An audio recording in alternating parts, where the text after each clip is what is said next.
and gals if the ladies pop in here. I'm married. I'm taken. I'm out here.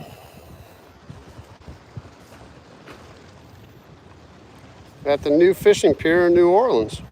I'm getting set up.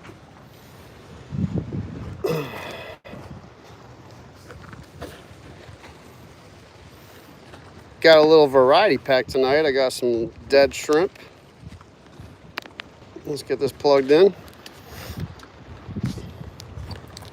I have some dead shrimp. So I'm gonna fish a set rig. And then I have my artificial rods. Oh, Dave, what's up, man? I'm just getting started. Got my Rigged PFA hat on and shirt. If you guys haven't checked out Rigged PFA, let me turn around so you can see this better. Check them out. That's my buddy Ray. He's got a cool little channel, does real short videos, keeps it real. I'm out here at the new pier in New Orleans, Dave. They built a new fishing pier out here at West End. I know you know that area. Let's see. Well, I can just put my battery down like that. Feels amazing. The lights aren't on yet, but I brought a light. This pier closes at 9, so I don't think I'd want to be out here past 9 o'clock anyway. Just saying.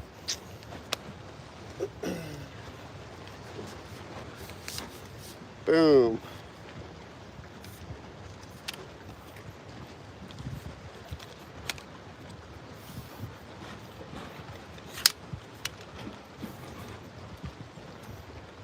But I will start my little intro saying I have, let's see. I don't know how this locks in or not. Let's see.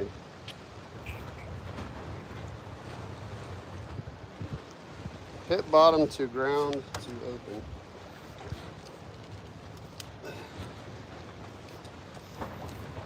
Yeah, good enough. That'll give us some light when we need it. So yeah, let's see. Oh yeah, cool.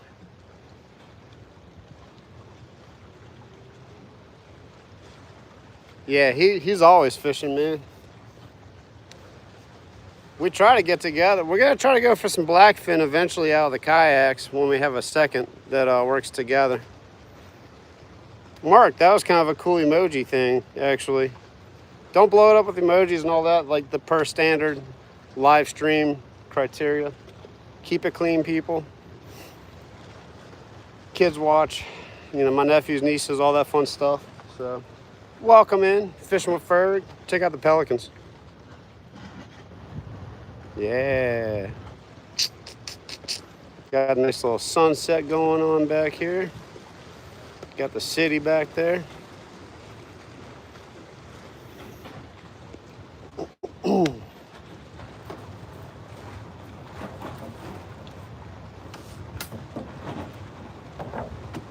Gonna try a couple different things tonight.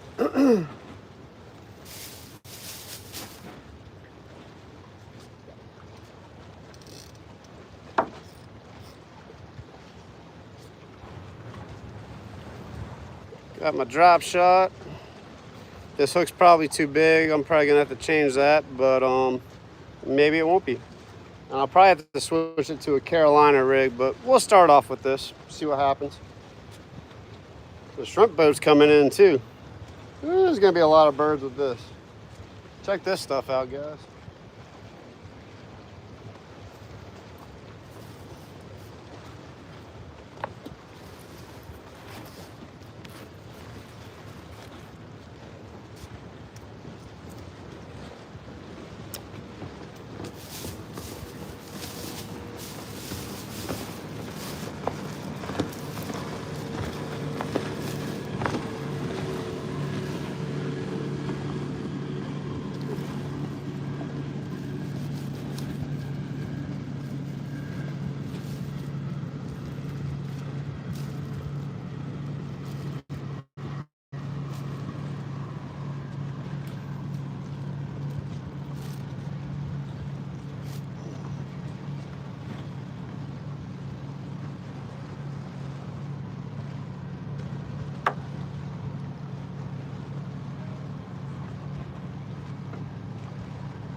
They got a little water spigot down here.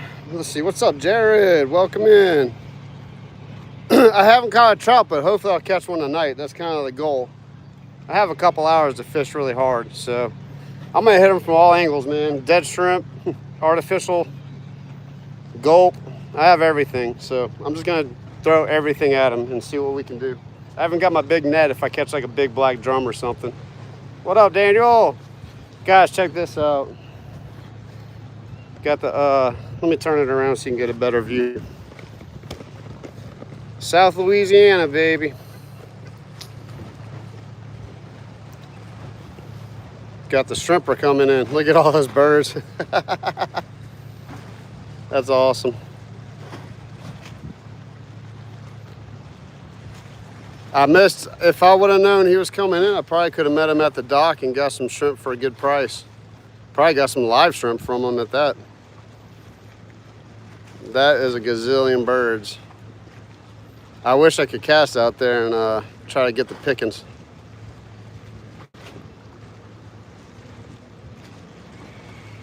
What's up, Solo?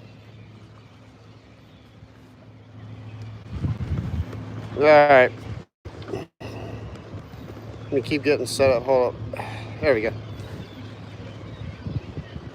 Yeah, this is an awesome spot, so hopefully it stays awesome.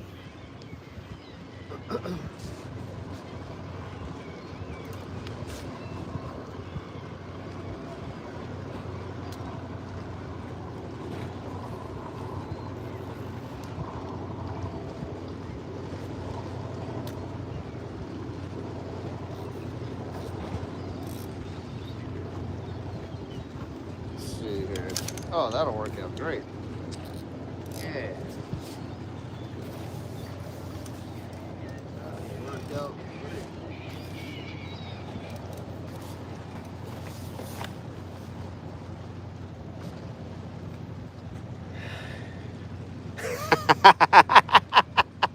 Did you watch Fish Scales? I do have a marker 54, I think. Oh, nice. That's what I hear, man. Hopefully, I'm hoping Saturday would be calm enough so I can take my kayak out and try to fish the causeway. Fishing with J504. Oh, that's awesome, man. Oh, that was an awesome video. Yeah.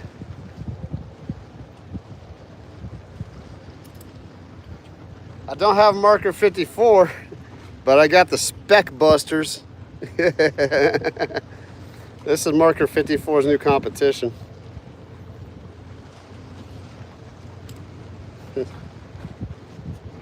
I don't think I'm gonna be throwing this rig though. It's pretty windy, so.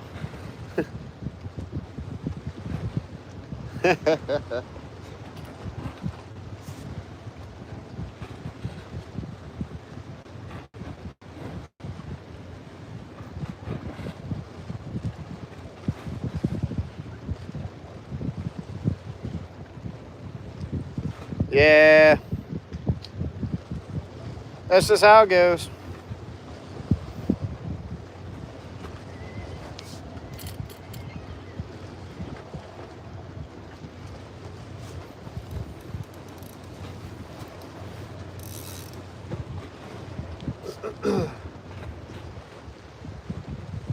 Is that you, Justin? J504 just hit me.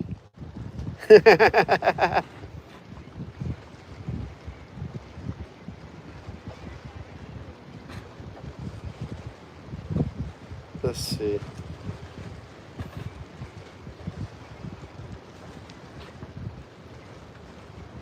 I thought so. Cool. It took me a second. Welcome in, dude. Out here at the pier, bro. Trying to catch some fish. It's a nice night. It's a little windy, but I'm gonna do it. I need to change my jig head real quick and put a heavier jig head on, so I'll be back in a minute. Watch this fishing pole for me, guys. Justin, you should come out, bro. Show me how to teach me some stuff. It's funny though, because I went fishing with Daniel Kelly. the other day because he's been slaying it, man. It's just really time on the water. Like, I mean, you got to know what you're doing to an extent. But you put enough time on the water, you're going to catch fish. It's just inevitability.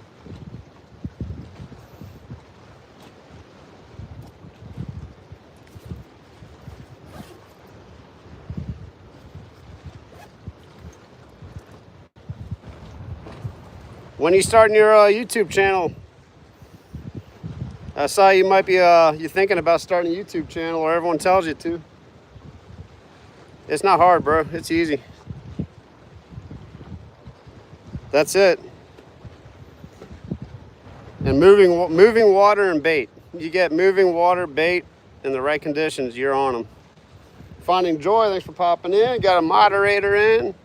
Guys, don't be stupid, because you will be cut out of this channel. We try to keep it clean in here, all right? I appreciate it.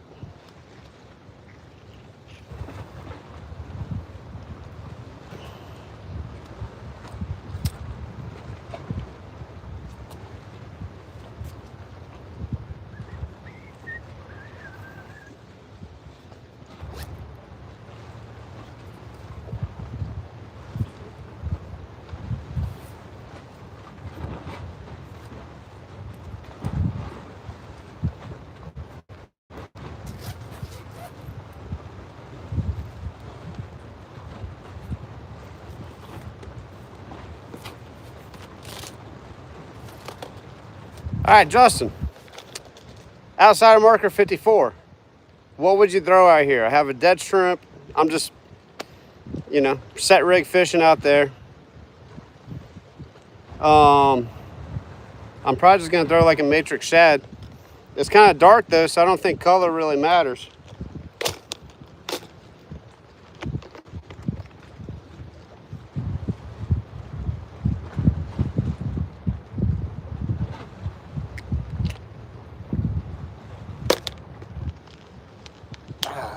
Let's see, is he in here? Nah.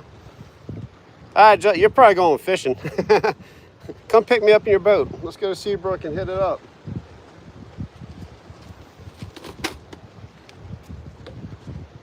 I'm getting a bite.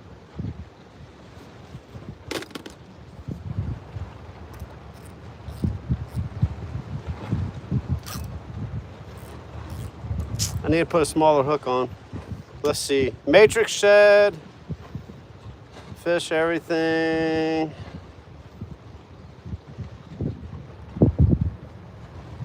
Ah, yeah, I got you.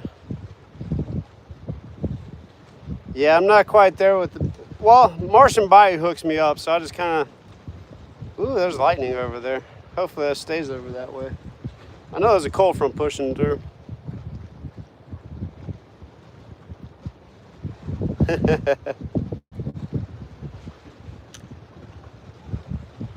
I bet I got robbed. I'm gonna have to change this to a smaller hook. Let me do that since I'm already getting bites. We're gonna catch some fish tonight, guys.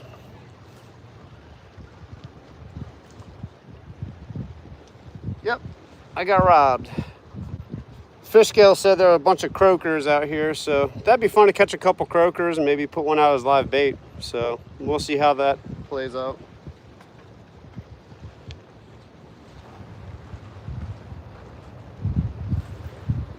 Actually, that's what I'm going to do. I'm going to change this rod.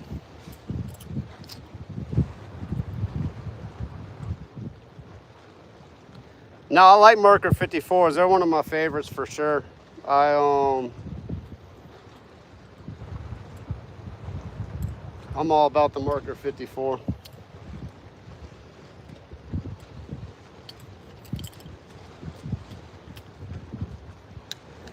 I'm about to have to turn the light on.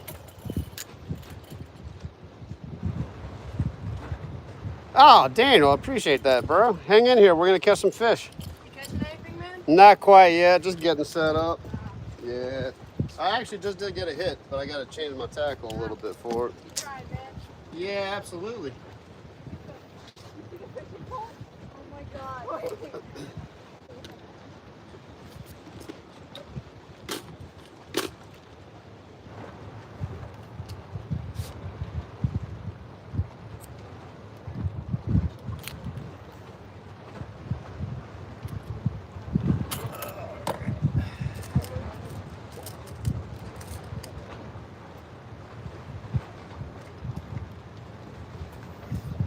I'm gonna rig up a little Carolina rig. If I can see.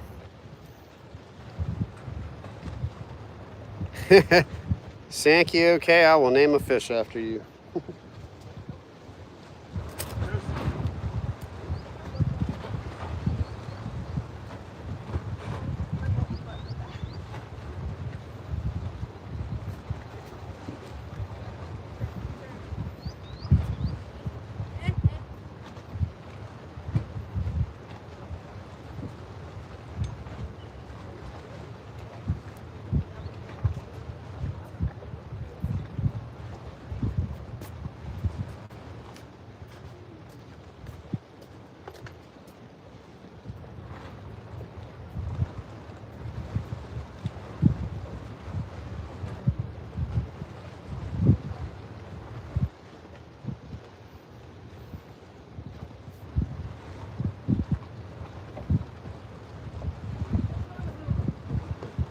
Oh man, check this out. We got a little lightning show going on over here too. Keep an eye on that while I'm rigging up.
A little lightning show for you. And then you got the beautiful sunset of the city. Let's see.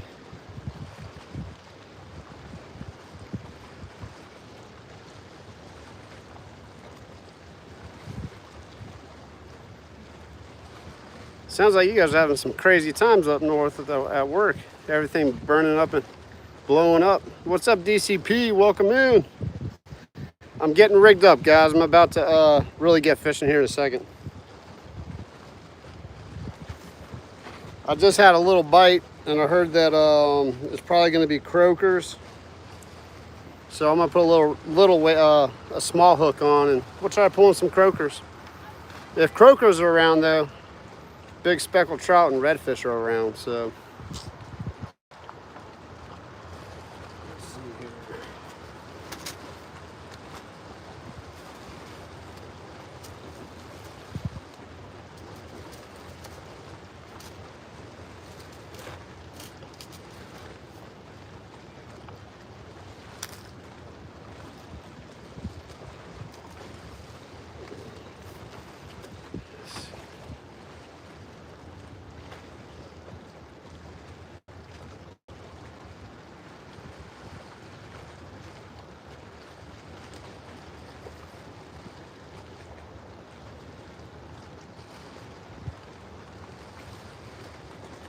Cool, man.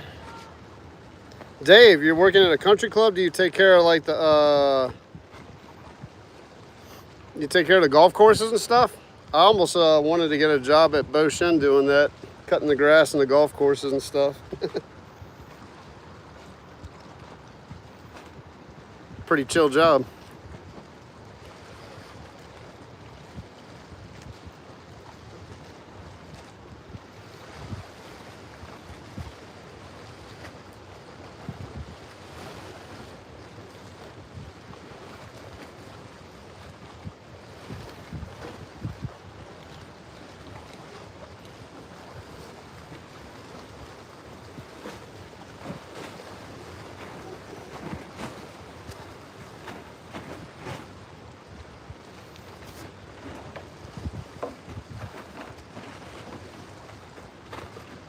All right, guys, I got my Carolina rig set up for the little fish.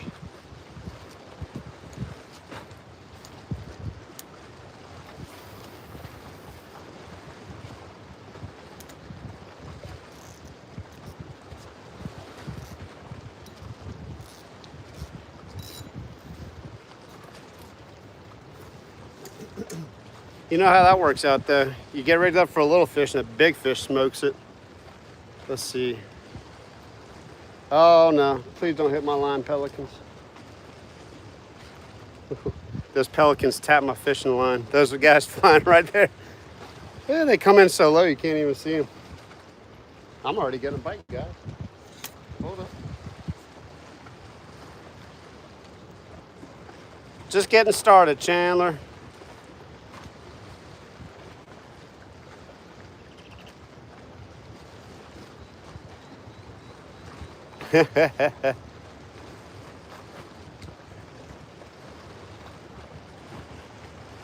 Oh yeah, that's it. There's a fish on, guys.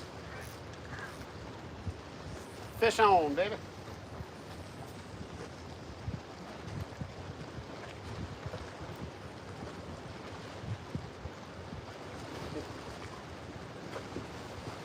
I got bait. Croaker.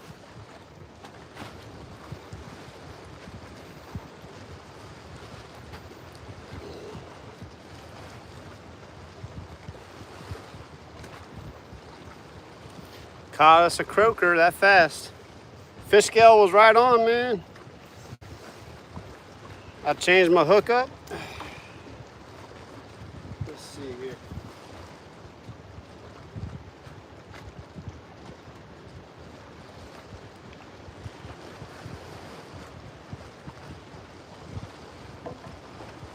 Tell you what, if you've never seen a croaker before, some of you guys aren't like salt fishermen.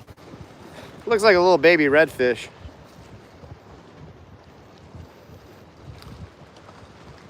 Awesome bait.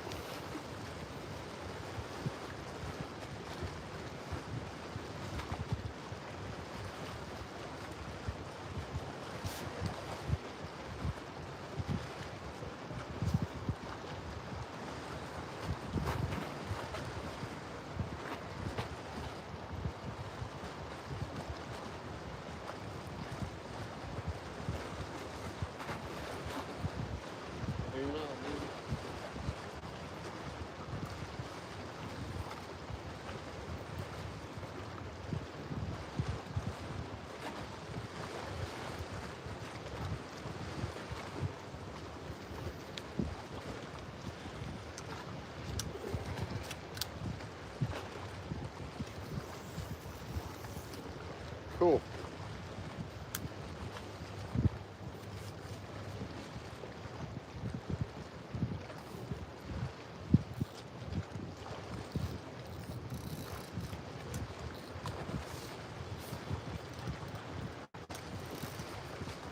All right. I didn't get skunked. Man, I've been fishing the North Shore, like between jobs and stuff, and just like no fish. So I can catch fish, guys. There you have it. You saw it in person. I can catch a fish.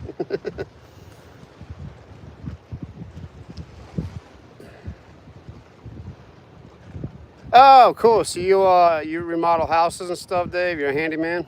Cool. Yeah, croaker's excellent. Hopefully I catch a big trout, man. The big trout are in.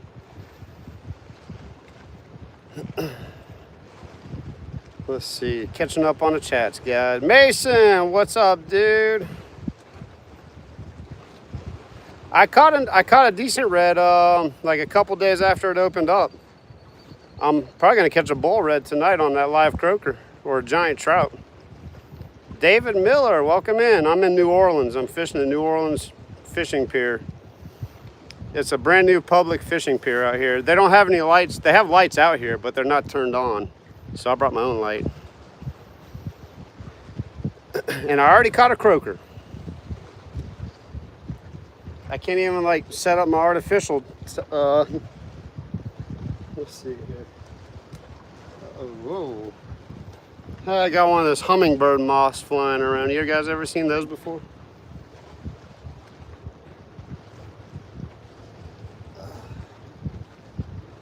Where's my big jig head? I should have brought my headlamp out here.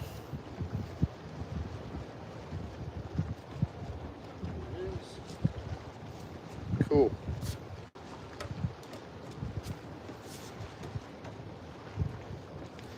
I bought this little light from Home Depot for like 20 bucks, like 24 bucks, and it does really good.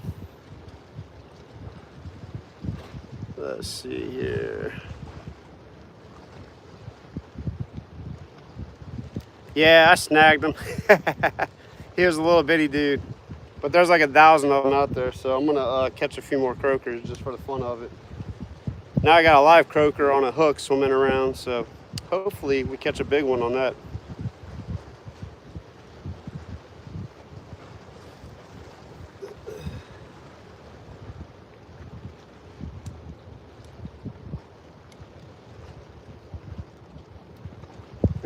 Dave saw that I snagged that guy. I didn't think, he's got good eyes.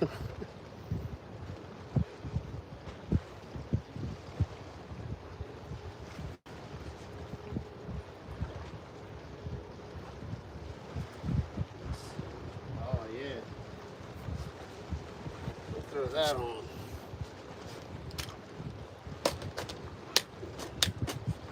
Got the Mega Matrix shad.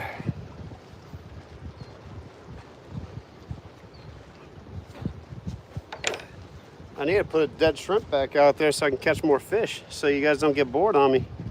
Yeah, I snagged it. I was trying to be quick, but David had the good eyes.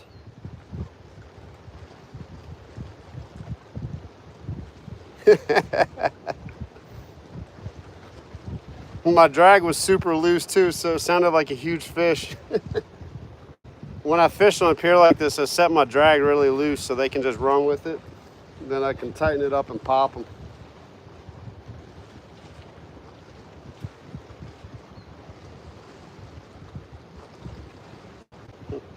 I might just catch croakers all night. That's pretty fun. If I catch some big ones, I should have brought my ice chest, man. I hear croakers are pretty good eating.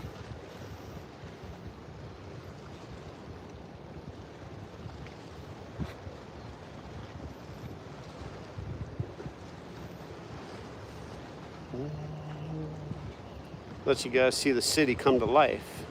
Check that out.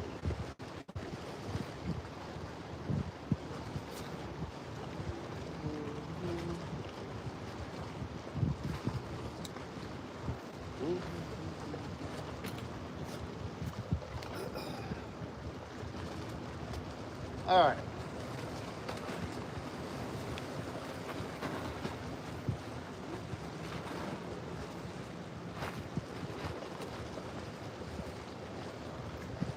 Let's fish with the dead shrimp here for a few minutes and see what all we can catch.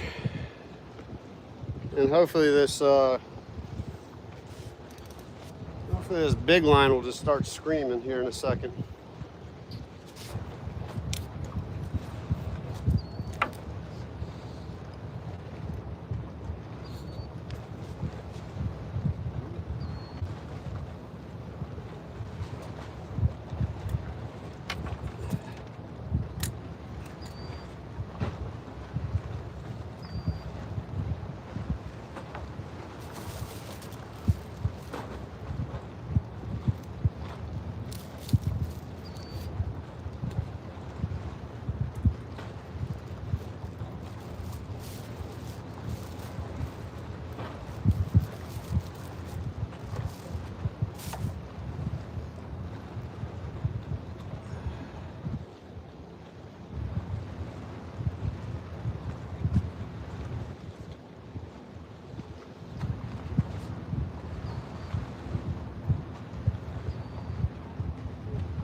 So when I'm hooking up my dead shrimp, that's all I'm doing. I keep the shell on. I got a little small size 1 octopus hook. Let's see. Yeah, I'd love to get some bull croakers, man.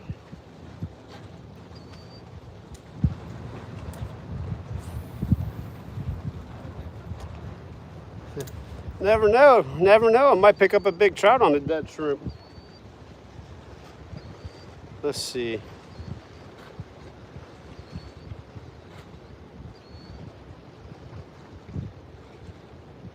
Dude, you do not want to catch a stingray. It's not worth it. It's not worth it. Oh, that's a snag already. All right. I can't cast that way. That's a snag. Yeah, I've caught so many stingrays, man. It's just not fun. It's not worth getting hit by the barb. Okay. Hopefully I didn't lose my whole, I lost my whole rig. Bummer. All right, if you're watching and you fish this area, I'm at the end of the pier and kind of out to the left, there's a snag. Yeah, gar would be fun. Gar are really fun.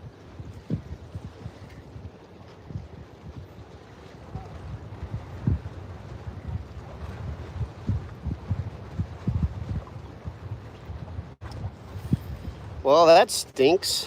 Let's see. I guess I'll re-rig. I got plenty of hooks and weights and junk, and I'm catching on the dead shrimp, so.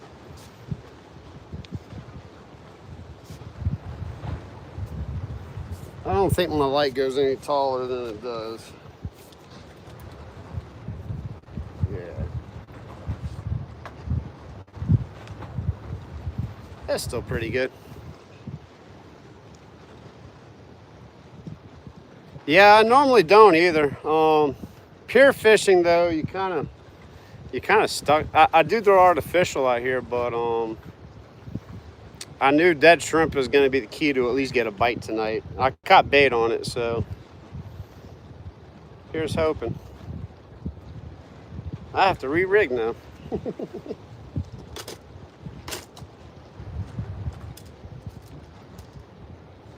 Still learning this area. Like, this is brand new, so I don't know what's out. I know there's an artificial reef out there, which is probably what I snagged on if I had to bet money on.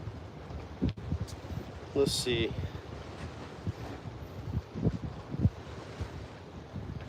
I'm actually going to the eye doctor tomorrow. And get some little reader glasses to help me do this. I can't. My near vision's going. I can't see anything close up anymore.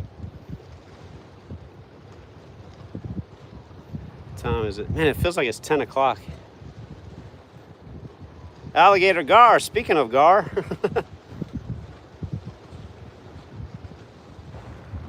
Yeah, those little ones, dude, they'll flip around and get you real fast.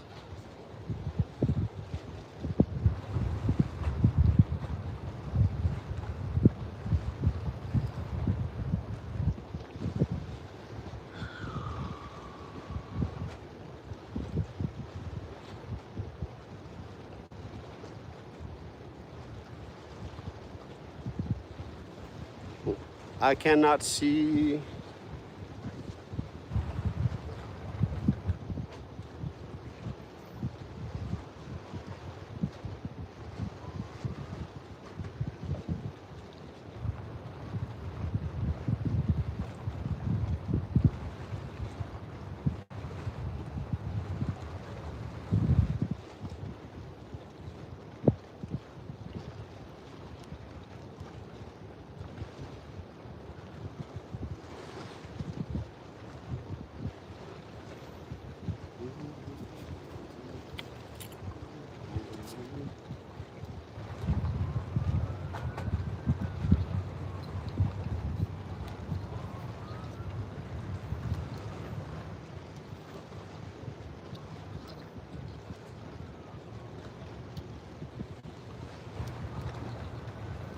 Skate Kid, what's up? Hadn't seen you in a second. Doing all right. Doing all right.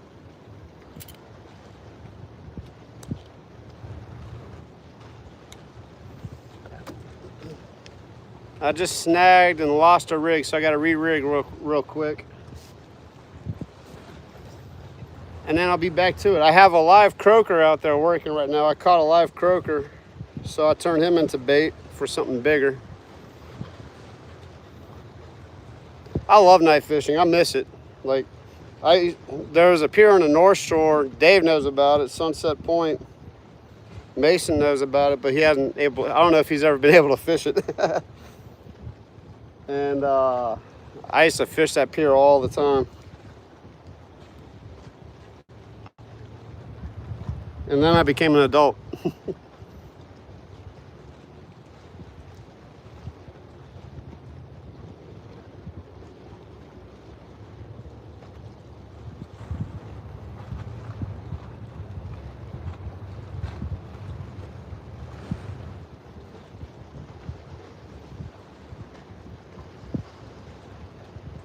I appreciate you guys tuning in. What are you guys up to this evening? Happy early Thanksgiving too, by the way.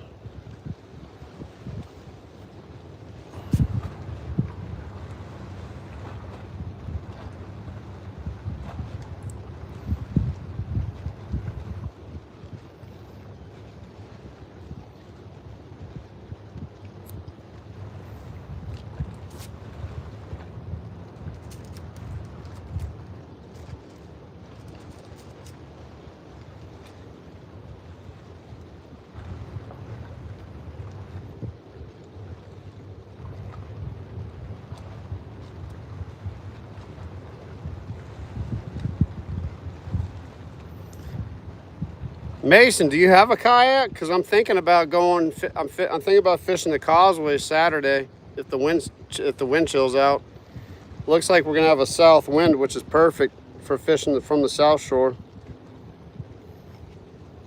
I can't see.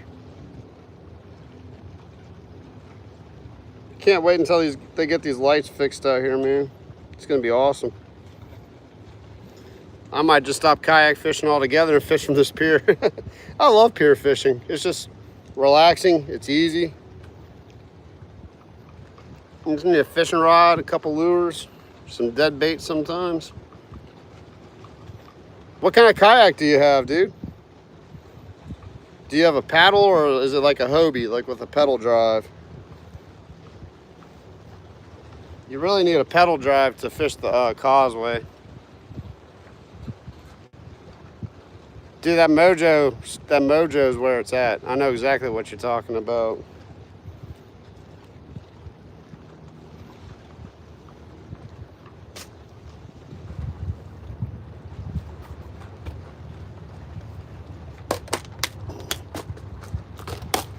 Where did I put my pliers?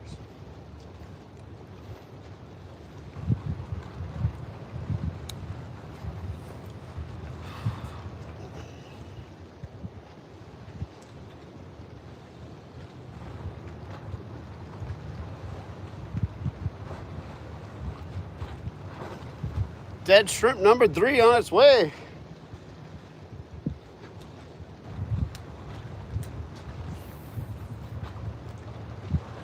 And hopefully we don't snag.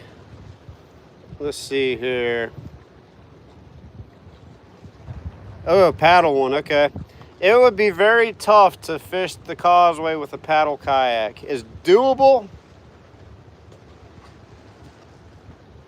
but very difficult.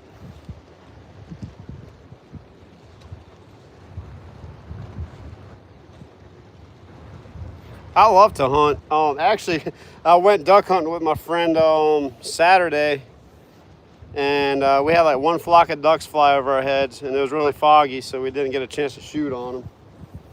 I love duck hunting, but I'm thinking about trying to go squirrel hunting this year, so that'll be interesting.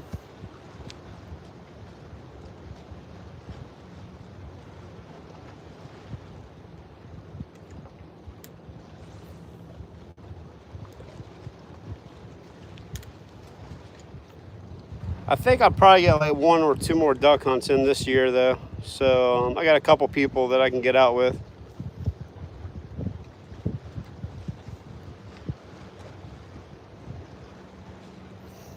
So speaking of alligator gar, Dave would probably know there's a place called Hidden Oaks. It's a campground and there's a lake that attaches to a river. You want to talk about big alligator gar. Dave, I saw a dead 10-foot one on the bank. Like someone must have caught it and killed it. It was huge.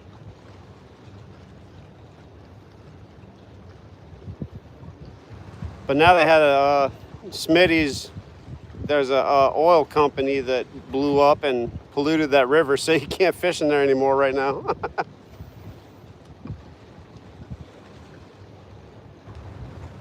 Okay, like you control, yeah. Dude, I mean, if you want to come out, I'm all about having extra people out there with me, so. Yeah, we gator hunt out here too, but I'm not big into that. I mean, it would be fun, but it costs like $1,500 to get on a chartered alligator hunt, and then you have to have a license and tags and all that if you want to hunt them yourself. So that costs a lot of money too. Yeah, there's monster gar out here. I was in my kayak one time, pretty close to this area actually, and I had a huge one splash in front of me and scared the daylights out of me.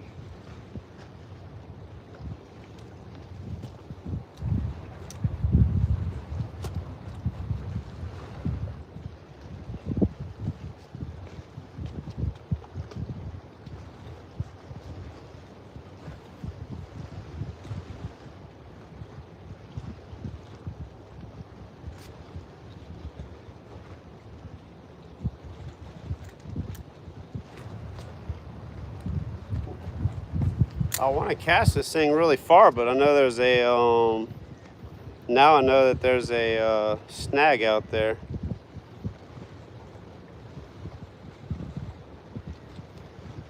Oh, and Hidden Oaks. Interesting. Yeah, that was years ago when I went out there. I was a kid.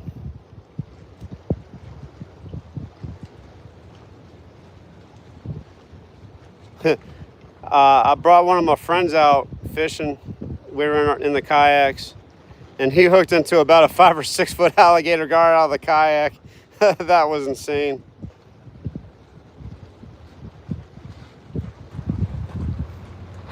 Yeah, I need to get a lasso. Like, I'm learning that myself because I hooked into a big one in New Orleans, on the lakefront in New Orleans, and I didn't know what to do with it.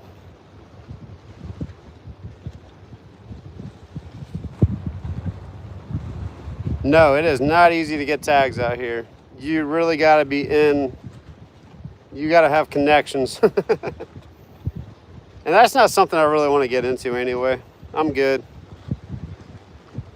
I like fishing for fish. Welcome in from Canada.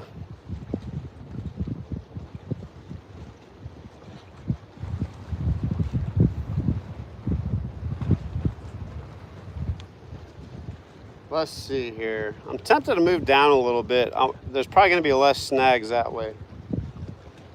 I'm going to move a little bit.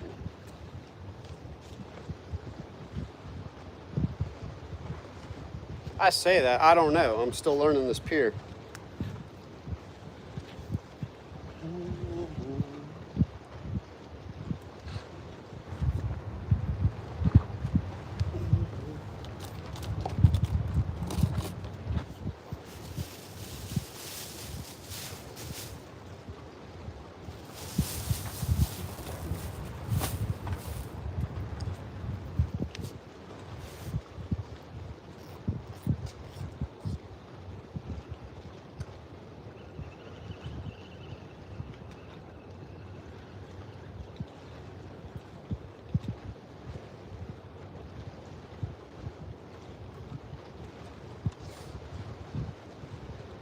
Still got a croaker. I have. I watch my videos. I forgot. I don't know if it was the same day I caught a shark or not. Like, I hooked into a bull shark in my kayak too. That one scared me.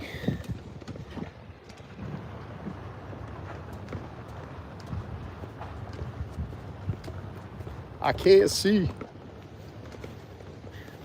Let's see. Let's go to the middle.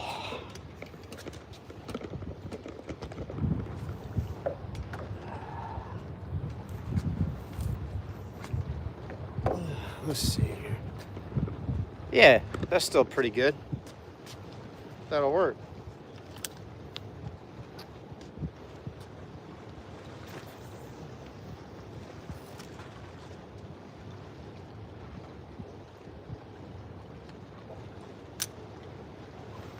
That will work.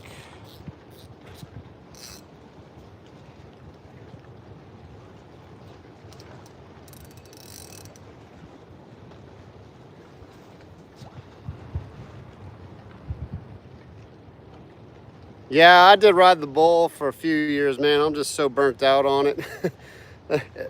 I don't like sitting out in the sun all day, just soaking bait. And I tried fishing artificial. Actually, I hooked into a giant Jack Crevalle. I think I got that one on video too. Yeah, it was a Grand Isle video. I was filming it though. I wasn't actually in the tournament. I'm fishing for black drum, redfish, speckled trout, croakers. Might catch a catfish. Those kinds of fish of the sort. Yeah, I'm override the bull, man. I almost did it this past year, but it just, yeah, I'm good. It's a cool tournament, don't get me wrong, but I fished it when it hit its peak. Like, there were like 900 kayakers out there. It was ridiculous. Dude, talk about like everyone catching bull reds and being pulled all over. That was insane.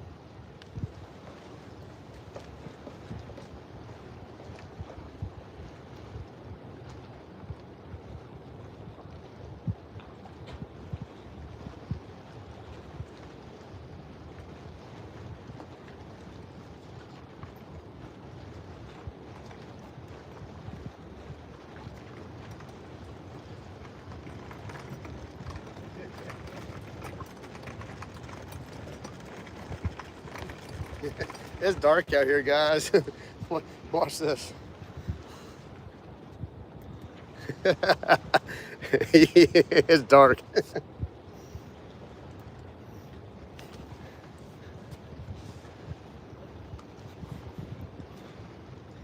Let's see.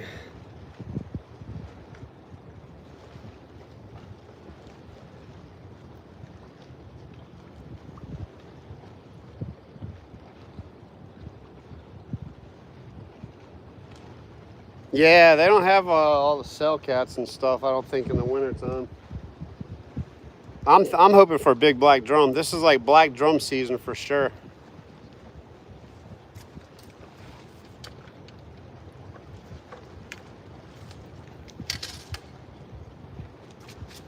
Got my giant net just in case.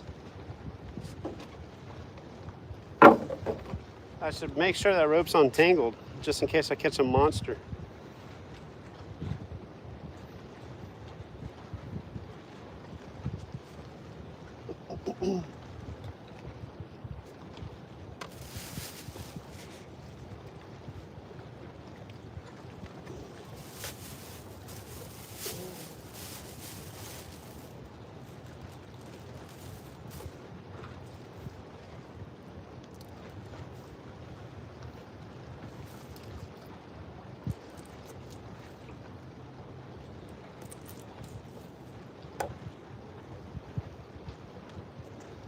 I still got shrimp on there.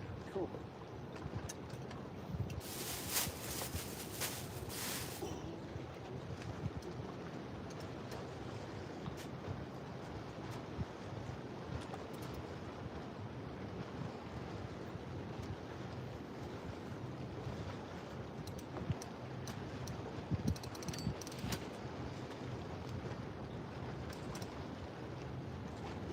Tell you what, one thing, if something hits that rod right there, it's going to be big. That rod right there.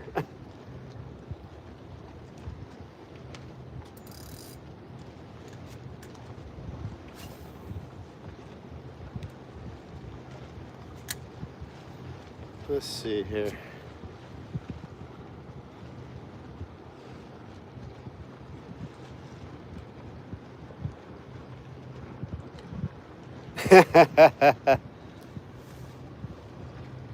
Yeah, the birds have done a number over here.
All right, let's throw some artificial here. Someone text caught a 50-pound flathead.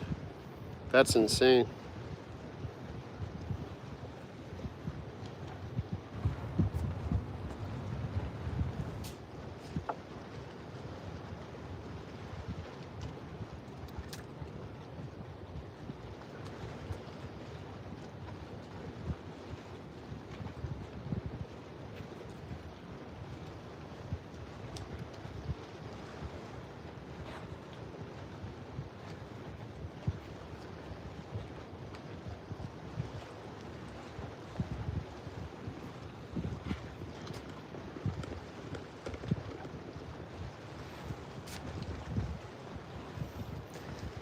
Let's see.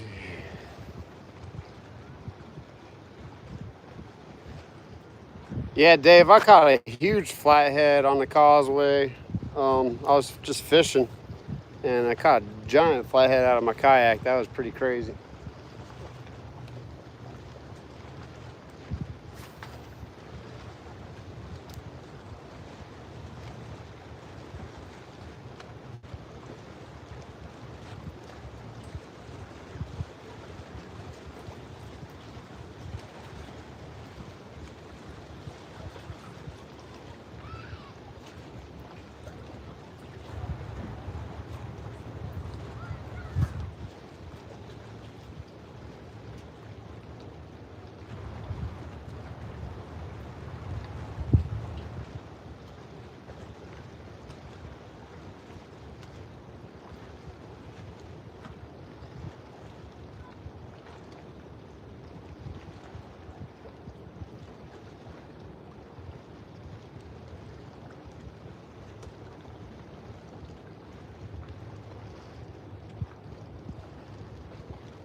I'm gonna throw this artificial for a second. So let's see. You guys just watch, and hopefully one of these rods will go off screaming. Yeah, I think it was right after when the spillway opened up. The spillway was open. I don't know if you were still out here when the spillway was opened up for like 3 years in a row. It was insane. So it dumped all kinds of like flatheads and blue cats and alligators and all kinds of junk into the lake.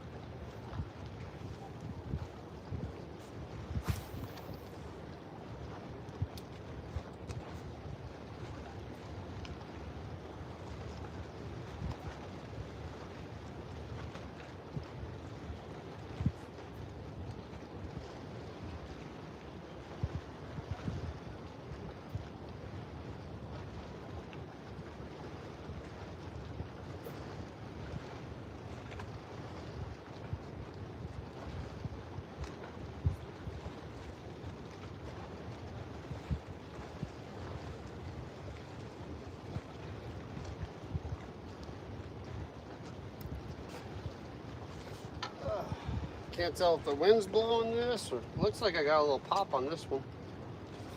We'll have to tighten up the drag a little bit.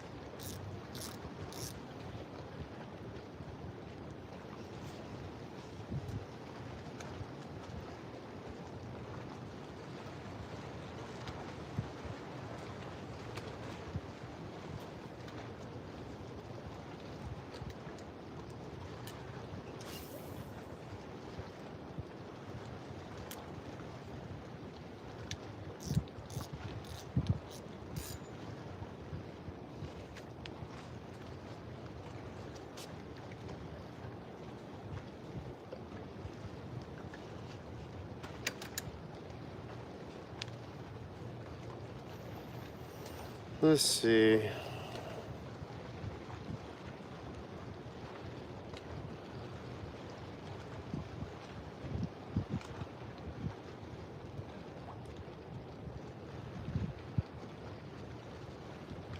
Yeah, man, it messed up everything for like, it's just now getting good. Like last year was the first real good year in the lake after all the spillway openings. Yeah, an alligator gar will change your life real quick when you catch one of those bad boys. Man, it's only 6. It feels like it's so late. All right, I'm gonna go back to this artificial. I thought I saw some rods bouncing, but I might have been imagining that. Oh wait, check this out. Yeah, there we go. It's a little less creepy. I tilted the light up a little bit. I have not caught a pickerel. They are out here though. That'd be cool to catch a pickerel.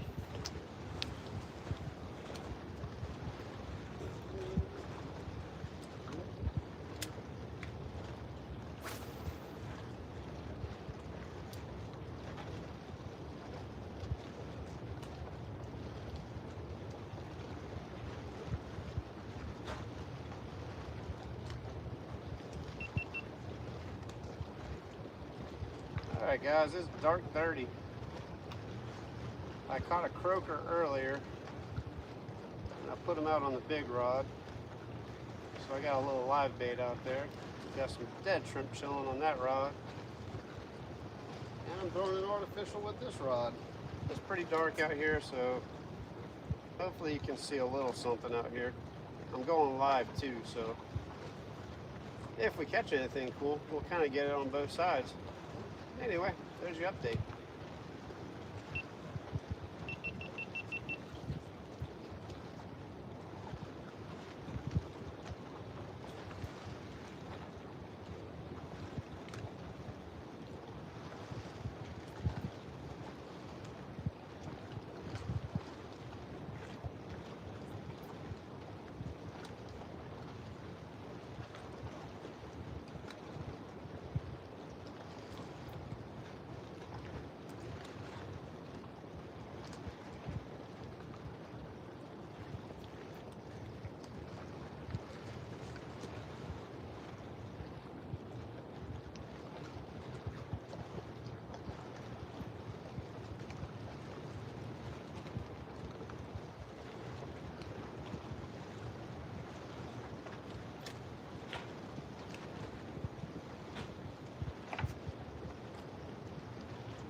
Welcome in from the Philippines. This pier is in New Orleans, Louisiana.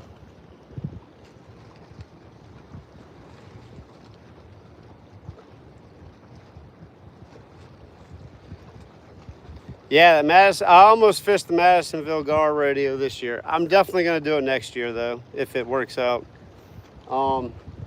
Actually, I'm going to sign up for the Bayou Coast kayak fishing tournament this year. I'm finally doing it. If any of you guys are in a Bayou Coast kayak fishing tournament, I'm about to be in that joker. Let's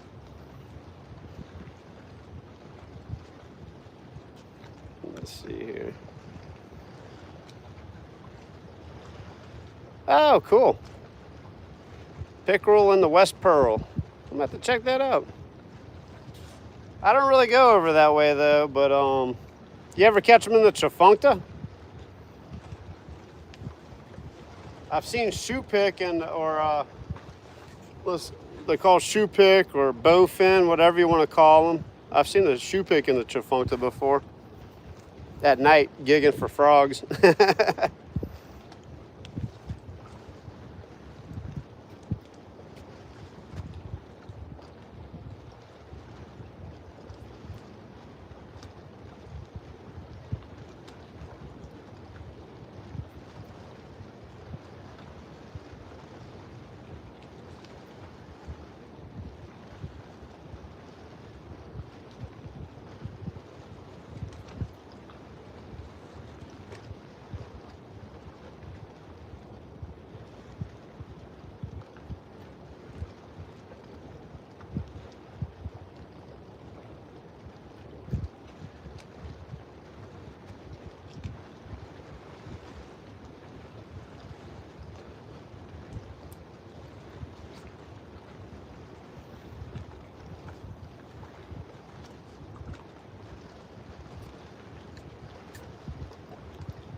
Oh, I think I had a fish on the dead shrimp.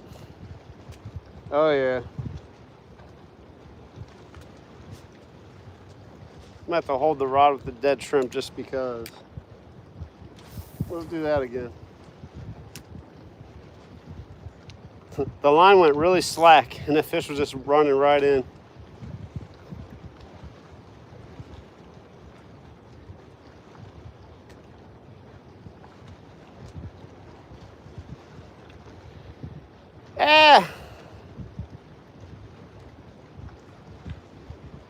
I'm kind of right there. I'm like in between. Like, I think the gar have made a pretty strong comeback.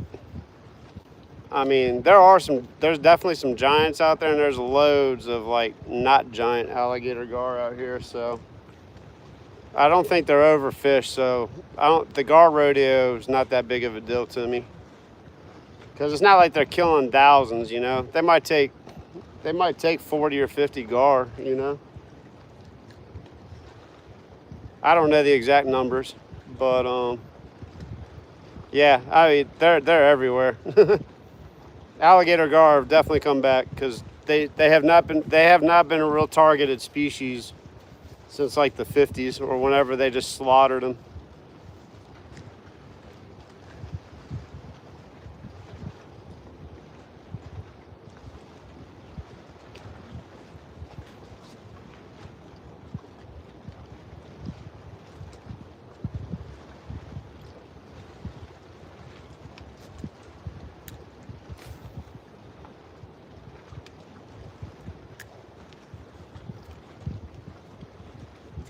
Let's see.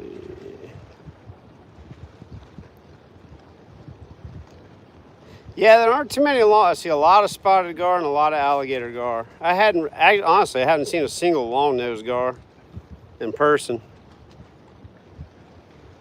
Arizona, are you fishing by any chance? I was gonna say we need to collaborate. I'll hit that collaborate button real quick. Happy Thanksgiving, man. I figured you're probably doing the family stuff right now. I normally would be, but it just worked out to where I'm out here. Not tonight. We'll catch up. We'll do it. I appreciate you actually considering it, so that's really awesome.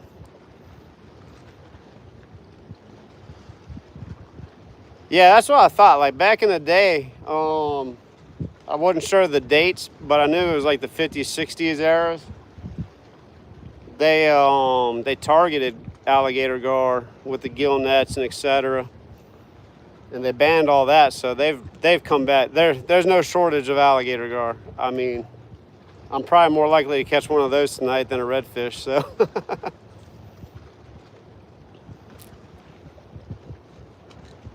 Yeah, man. Arizona. I was in a duck blind when you were live with the drawings for the prizes, so that's why I wasn't in the live. I actually had my notifications set and everything to make sure I was in it, but I was trying to blast some ducks with my buddy. We got to shoot, but we didn't shoot any ducks. We missed them. Yeah, gill nets are horrible. There's so many other ways to fish.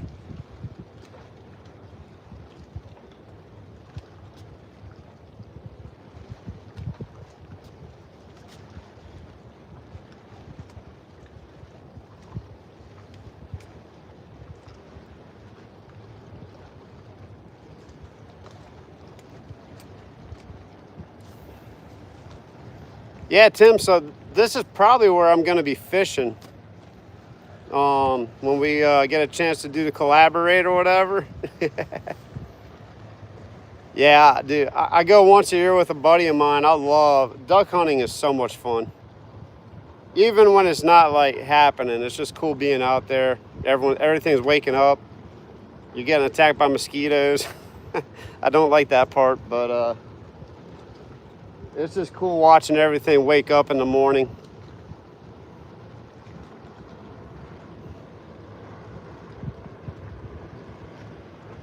Solo, I saw you won a prize. It was you and G-Dad. You guys won one of the lucky winners with Tim's drawing. That was awesome.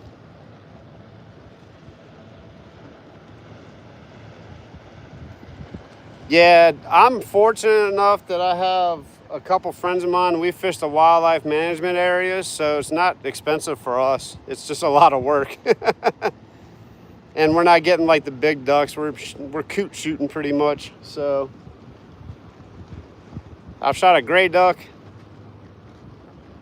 a few coot, and got some teal. I think that's pretty much all I've ever really shot. We had some ringnecks fly over us, and it was real foggy, so they were cleared over our head before we even knew they were there. Yeah, we had a nice spread too. Man, our decoy spread was like perfect. And there was no grass though, where no vegetation, so the decoys got blown all around. And the ringnecks flew in towards the end of our decoy setup, and they were all, dude, there was like 50 of them out there. And they're just like solid 70, 80 yards out, like way beyond what we could shoot. Say, like, shoot with, you know, confidence. It was funny.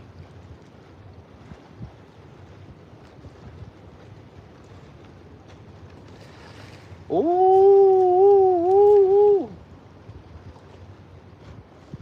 That was pelicans landing. I thought that was a big fish or something out there. I was like, I'm about to get a big fish. Dude, those telescoping rods, man, that's a cool setup. I'm kind of jealous about that.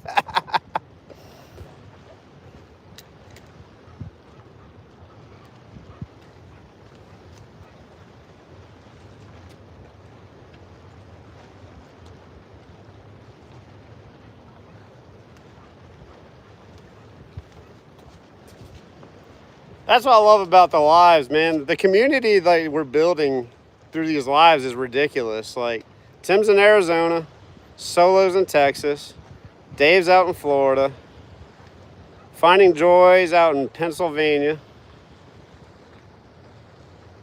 Got some local people. Daniel is up north.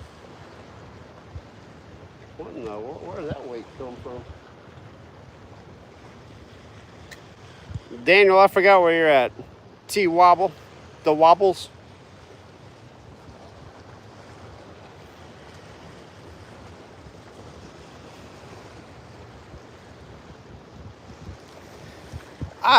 Reds have been tough to come by for me in general. I don't actively go after red. Every now and then I'll get a kick where I want to try to catch redfish, but yes, they have been hard to come by. But it depends on where you go. Like, if you're in the marsh, people are like lighting them up right now. Welcome in, Dennis. Good night.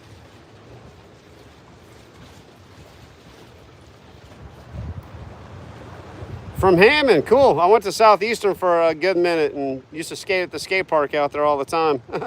We probably know each other. Man, that's a nice catfish, Tim. Heck yeah. Yeah, alligator girl, where are you at? You sound like you live around the area. I probably ran into you somewhere too.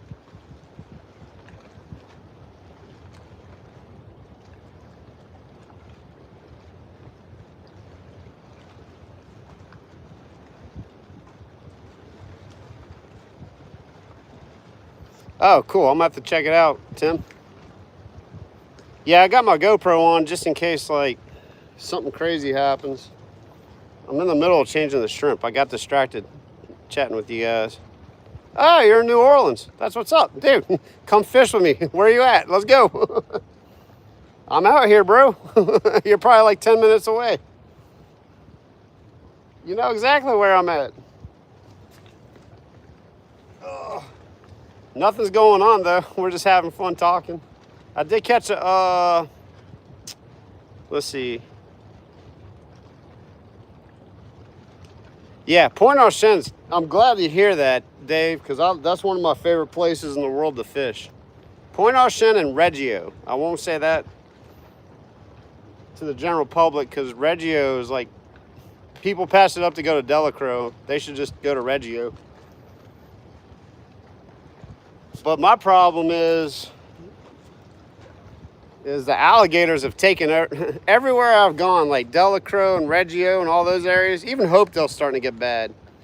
The alligators have completely taken over. Oh, that's why I'm not getting a bite, because I forgot to tie on a weight. Let me put a weight on this. That's what happens when I'm talking. The whole time I was fishing this shrimp weightless. Not necessarily a bad thing, but it's not going to get to the bottom.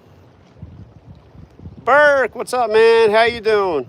Yeah, Reggio and I won't fish Delacroix anymore, though.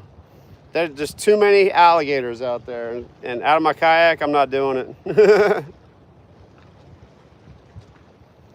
I saw like a 13-foot alligator in Delacroix and like a little canal that I got stuck in, and I was done.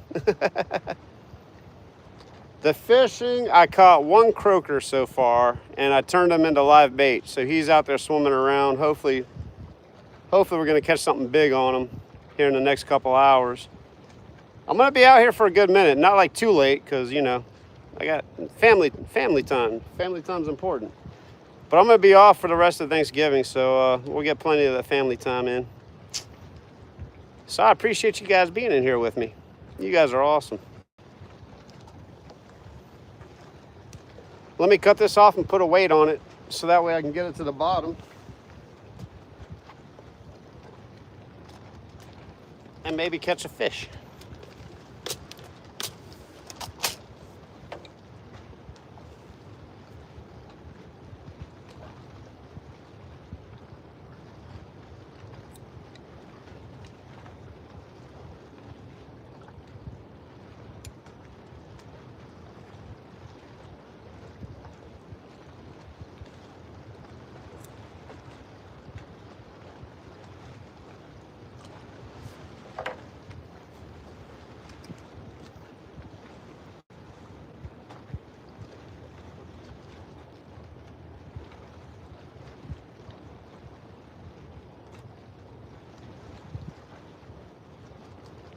Uh-oh. The mosquitoes are coming out. I don't like that. Easy Carolina rig setup, guys. Let me show you. You don't have to pre-buy anything. I got a little egg sinker. Just slides on the main line.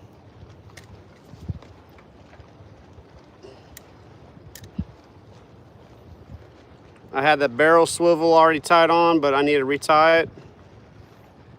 There you go. Main line, put the egg sinker on the main line. Or if you want to get real nice, get those sinker slider thingies. I'm going to get some of those eventually.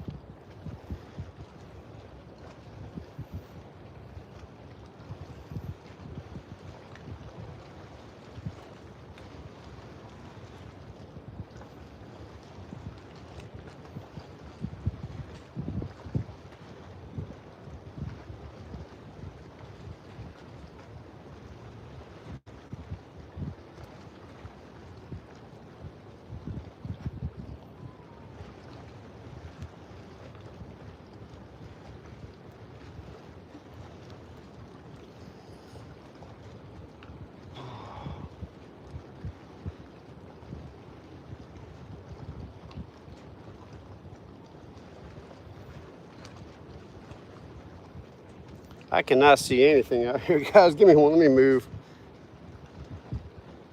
into the light. Don't go to the light. Yeah, now I can kind of see what I'm doing. I feel like I've been spending more time rigging up tonight than actual fishing. You guys ever go through that?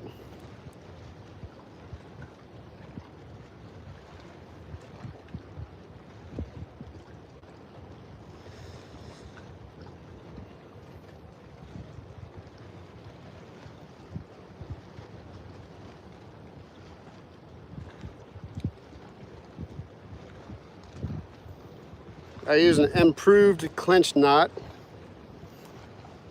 Tie my main line to the swivel, leader to the hook. Keep it pretty simple.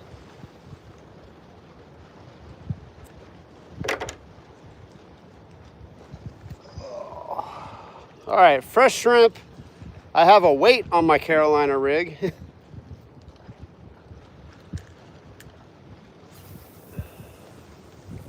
Oh yeah, that's way better. That's right. The tilapia haven't made it to. You have a canal in your backyard, alligator gar? The tilapia and everything. There's tilapia in the canals now, so.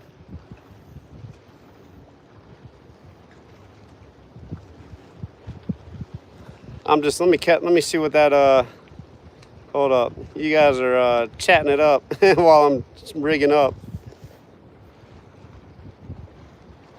All right, Dennis, see you later. If you're still in here, thanks for coming in, man.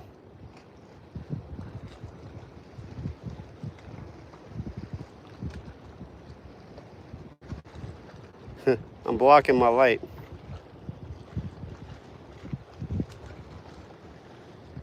No, they sure don't, Burks. They need to open a recreational season for alligators. With limits, you know, with regulations, of course, because, oh, I just needed to put a weight on it. I just needed to put a weight on it. I just got smacked. They need to open up a recreational alligator hunting season out here because they are out of control. Oh yeah, I'm getting a bite as I'm scrolling through here, guys.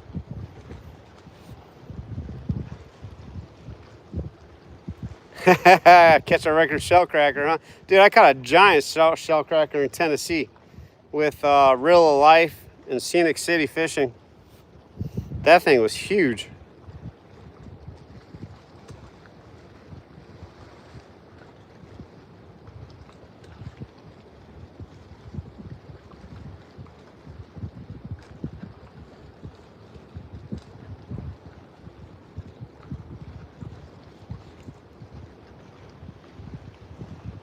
Yeah, check. Well, you can't see my Tim. The light I have is insane. It's at Home Depot. It was like 24 bucks, and I charged it up one time and used it twice, and it's still on the third. Like I only used 1 bar of power on it. They work, man. I love these lights, and it's bright. Ah, that's the croakers biting.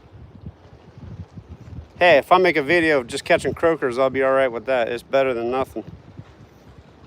Let's see here. I'm catching up on the tilapia and cichlid epidemic out here.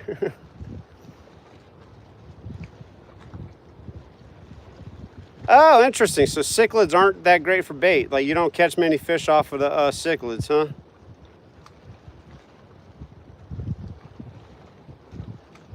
Let's see here. Yeah, the tilapia that we catch though, they're in these canals out here in New Orleans, and you don't want to eat fish out of those canals. I caught some nice bass out of those canals. Oh, one day I'm gonna go live. I did go live and catch a bunch of cichlids the other few weeks ago. I'm gonna do that one day. I'm just gonna go live all day and just see how many cichlids I can catch.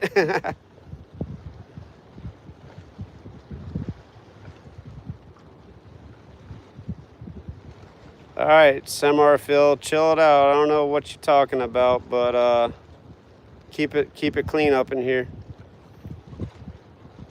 I'm at the New Orleans pier. Is it Preached Rook? Preached Rook. I'm in the New Orleans, the brand new public fishing pier. It's kind of hard to tell because it's like dark and the lights aren't on, but I got my own light. I came prepared. Yeah, I just keep blocking my light though. That's my problem with my arm. While I'm trying to scroll up and read and catch up with all these chats. Let's see.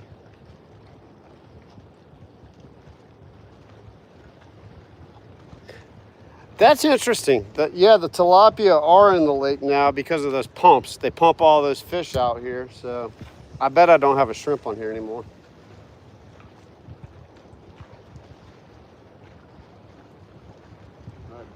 Yep.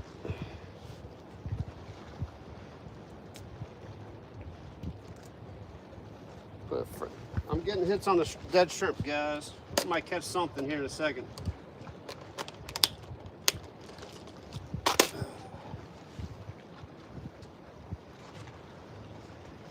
I really hope this big pole goes off, because then we're going to have some cool action.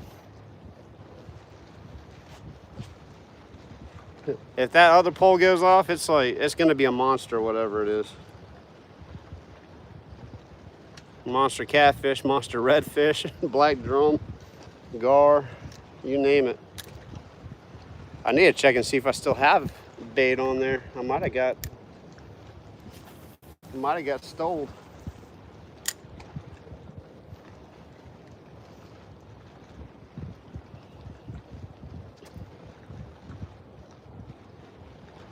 I am 6:30 out here in Louisiana, Tim. We're in Central Time.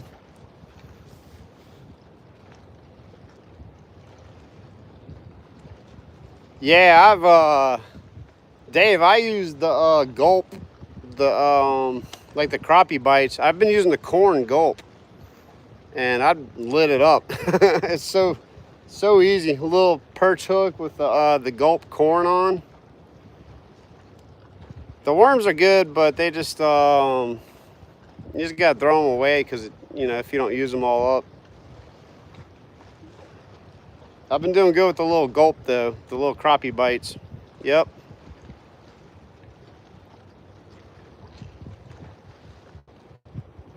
Tim, you're mountain this time, right? In Arizona? You're an hour behind us, I believe. That's why you catch my lives in the morning before I go to work. You're just getting up.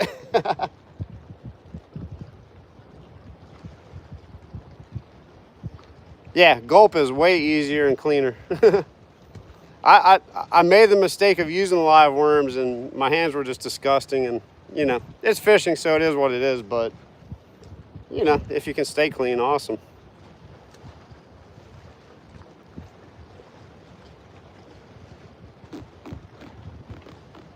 It's getting cooler out here, guy. I'm enjoying that. The cold front's slowly pushing through.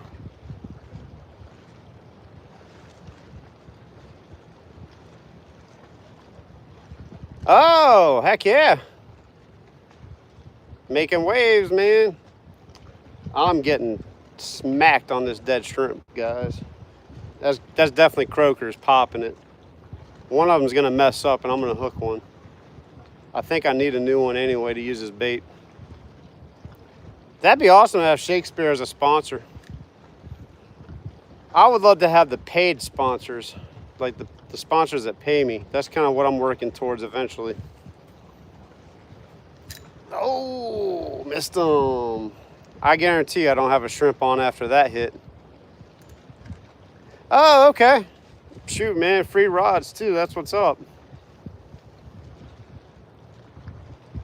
I have kind of a mixture of fishing rods. I got like a Falcon, a couple pins, Daiwa, a couple custom rods, some lues. I got a little bit of it all. I'm hoping I'm catching the pre-front, and some speckled trout might come in and bite, but I'm not fishing proper for speckled trout right now, because I'm trying to catch those croakers just to catch some fish.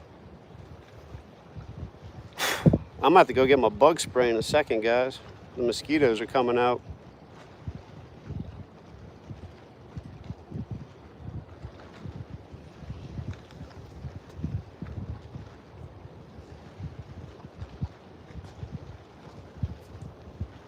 I'm getting bites.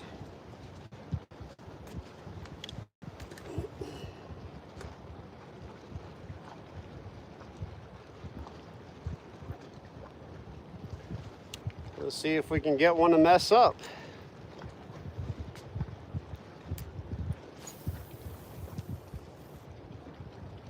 I'm gonna pull in this croaker and check on it and see if it's still there.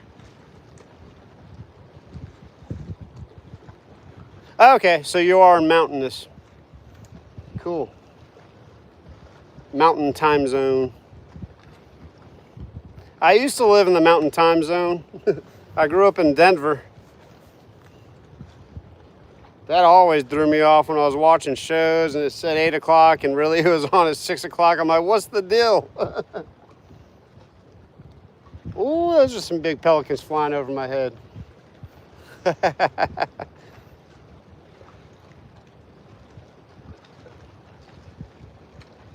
Yeah, you gotta fish pre-front because they feel that pressure dropping and they start feeding.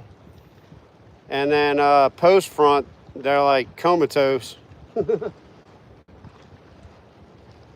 That's why I'm kind of hoping Saturday works out for me because we're having the cold front tonight and it's going to be cold tomorrow. And then it's going to reinforce like Thursday or something like that. And then it's going to go back up to the 70s and 80s. It's insane. So hopefully I'll have a nice little south wind that'll keep the South Shore calm and I can take the kayak out and try to get some Lake Pontchartrain speckled trout from the kayak.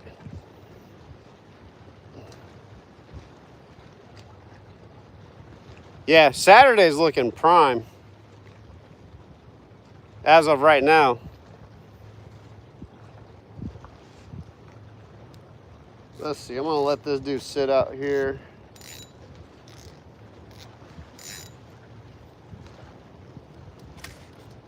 Let's check on this one.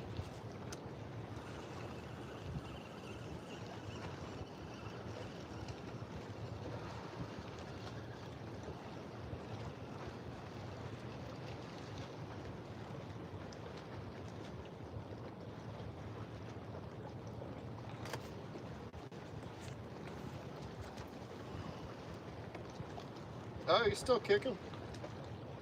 Yeah.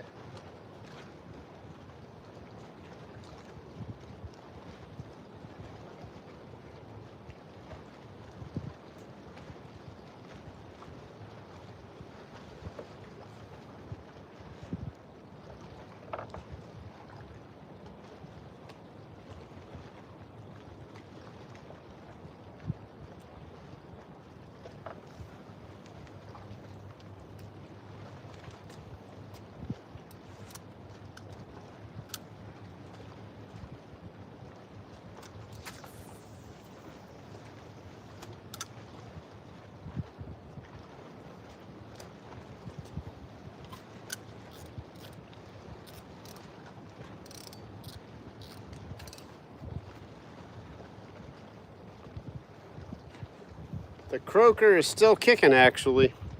I'm surprised. Yeah, this heat's been brutal, man. Like winter, I kind of hope we don't have like a crazy cold winter though. Tim, did you get snow out there last year? I don't know if snow's like a regular occurrence over there for you guys. It's not in Louisiana. We had like 1.5 feet of snow. It was awesome.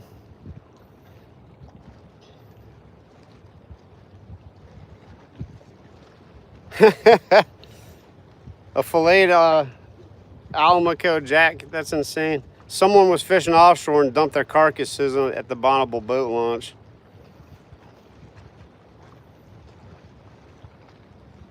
No, no one definitely did not catch it. Now, a Jack Crevalle, yeah, but an Almaco jack, like a amberjack, absolutely not.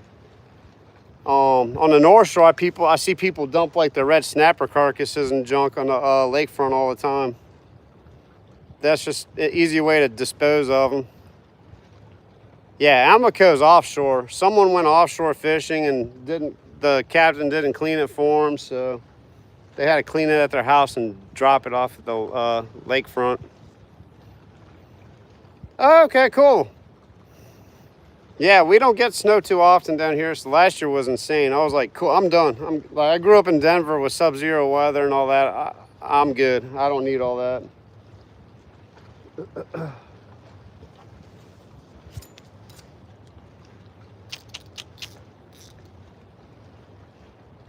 I should just hold this dead shrimp and just catch croakers all night. I wanted to start throwing my artificial though, see if I can get a speckled trout or something.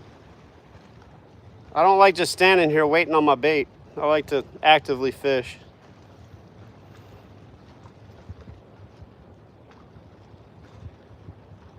Ooh, yeah, those leather jacks. They got some sharp little spines. I didn't know they had them in the lake.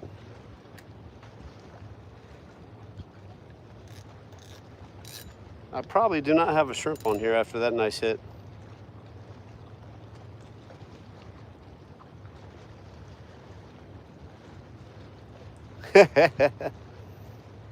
Yeah, that was crazy. I was out playing in it. I took the trucks and wheels off my skateboard and I was snowboarding down the levee. That was fun. Oh, I didn't know they were poisonous.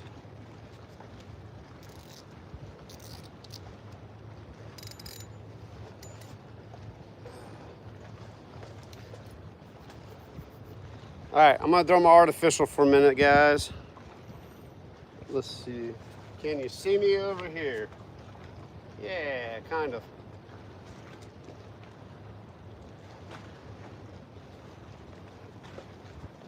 Can you see me now?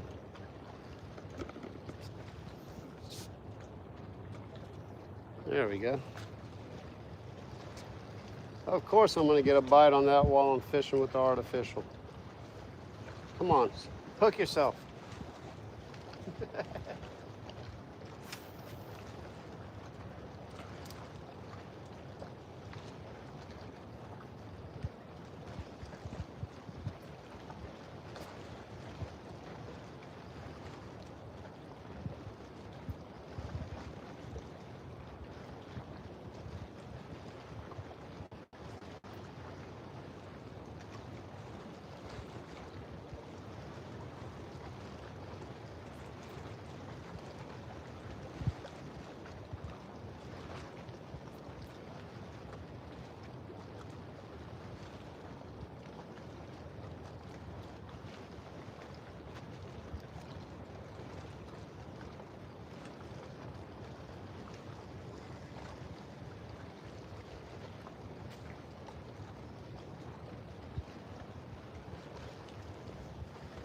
I wouldn't mind being sponsored by Bayou. Just throwing that out there.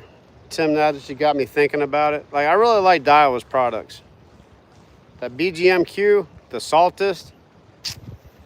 I'll take a saltist all day.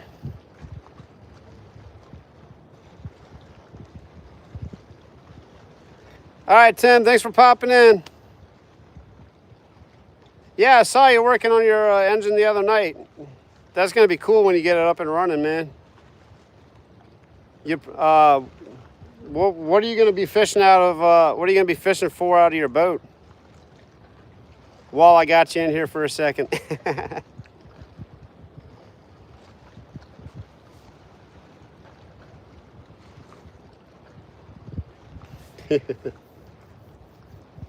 Daiwa Fuegos. I'm about to try those out.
It's crazy that there's no one out here. I mean, I know why, because of the lighting situation. Let's see. Striper and catfish, okay. Trout. That's what's up, man. Striper, cool, good to know. I can't wait to watch those videos, man. That's gonna be awesome. Have a good night, Tim. I appreciate you being in, man. We'll catch up and try to figure it out sometime soon.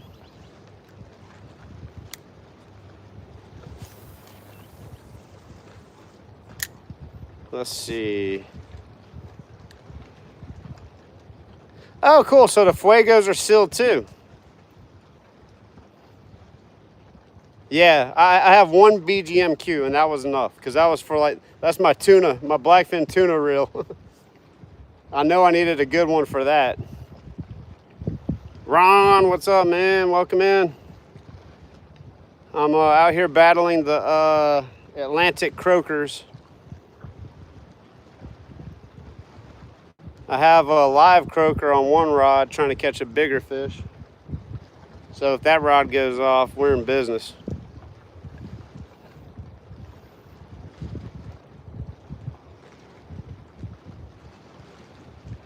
No, I'll hook them, they'll grab it with the claws and stuff, and I'll pull them in like that. What's up, man? If I have crabs, though, I'll hook them in that back leg. Like I'll take the claws off, and I'll break off the back leg and hook it through that knuckle. If I use crabs. Yeah, crabs just usually hanging onto the bait. They're greedy. Yeah, I got someone coming out here to fish. That's what's up.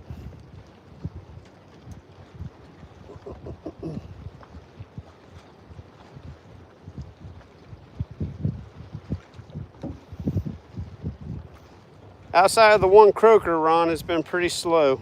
I'm getting some nice taps, though. I got a little piece of dead shrimp out, so I was fishing artificial, gave up on that, kept getting taps on the dead shrimp, so we're gonna keep doing that and maybe accidentally hook something big. Yeah, I wasn't sure, so I just kind of answered the question both ways. Like, I typically don't catch a crab in the mouth. I've snagged one before. Set the hook so hard it just snagged it.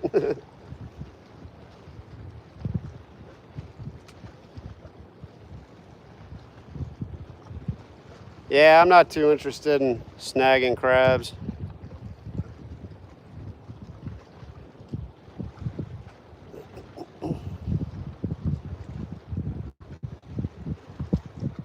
How's it going?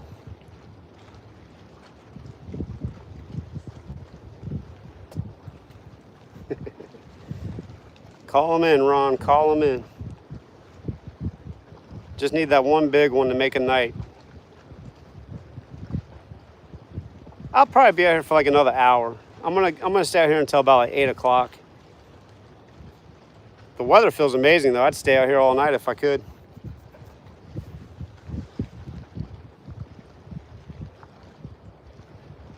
Appreciate you guys throwing the likes and hearts and stuff up. That's awesome. People care about me. They really, what is it, Jim Carrey? They love me. They really love me.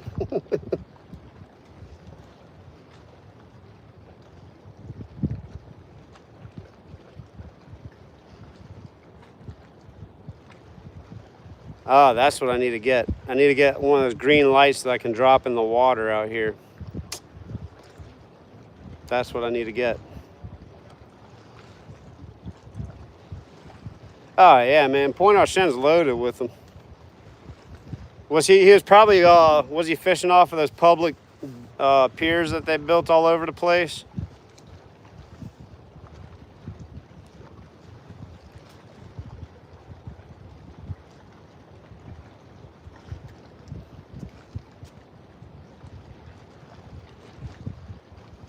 I need to get back down there, man. That's some awesome fish. I want to start, that's where I want to fly fish out of my kayak in Point Au Shen. You can sight fish right out there like no problem.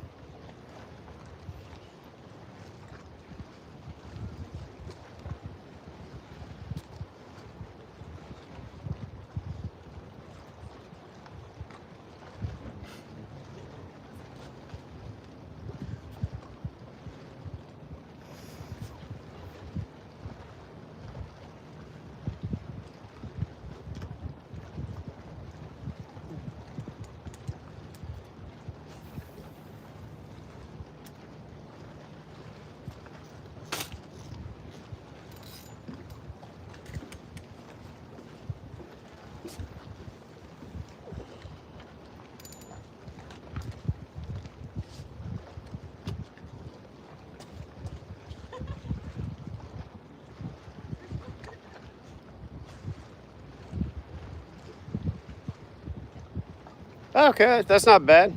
I mean, I've been out here for that long anyway. So if I get like heavy back into the pier fishing, I'm definitely gonna get one of those green lights for sure. I mean, I love the setup out here. Once I get these lights up on the walkway, it's gonna be epic out here.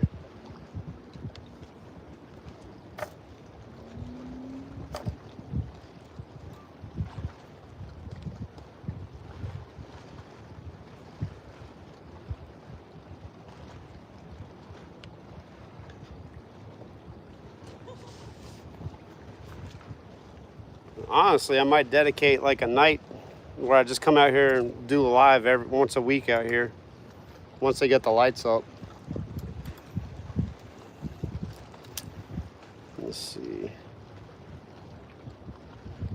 Okay, that's what I thought.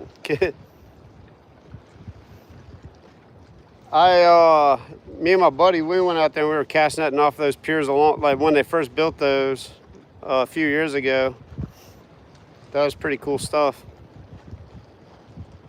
A Lumaglow. I'll keep an eye on that.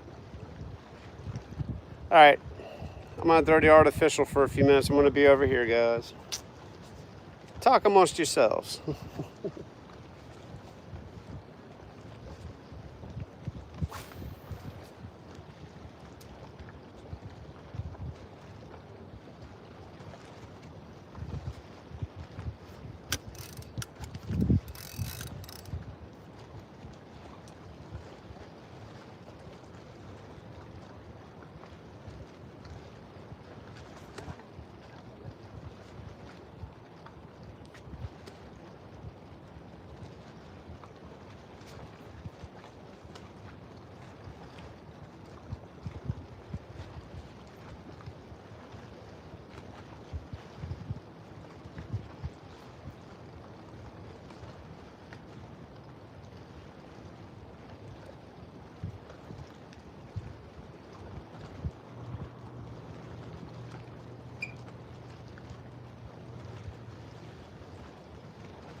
All right, my man. Did you see any fish with that spotlight? Yeah. Something over by the point. Nice. Nice. Yeah.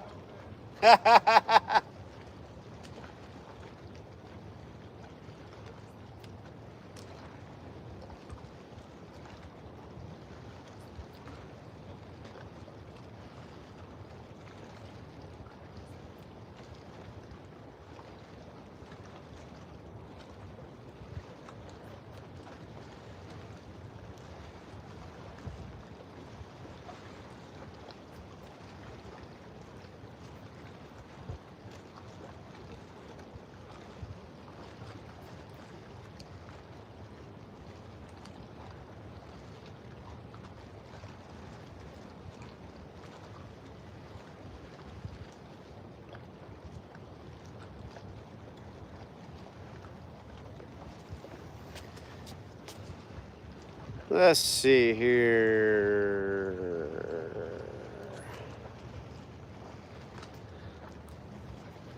Oh, that'd be cool using it for sockeye at night.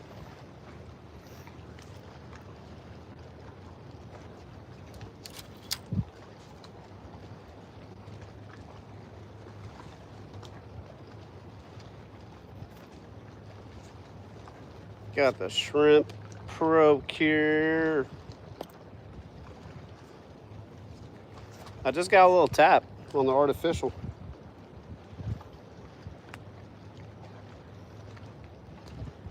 That could have been a speckled trout.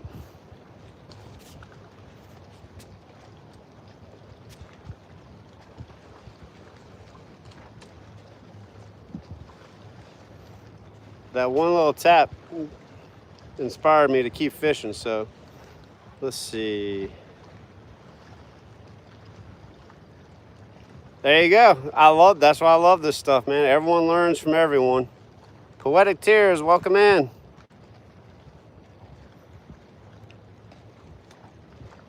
Yeah, guys, any tips you can share to each other too. That's what it's all about. So, one croaker. I caught one croaker, put him on the hook. He's live bait. I got a dead shrimp out there, and now I'm throwing artificial for those who are just popping in. Appreciate you guys. I'm gonna be out here for, I mean, I got a solid hour, so I'm gonna be out here for a good minute, guys. I mean, I'm truly having a lot of confidence that I'm gonna catch something big on that live croaker. Like, there's just, I don't know. I feel good about it. So, but I'm gonna keep throwing this artificial over here. So that's cool that you guys are chatting it up. We all know each other from everyone else's channel, so it's like super awesome. It's like just catching up. I'm sure I'll be watching you guys later when I get home.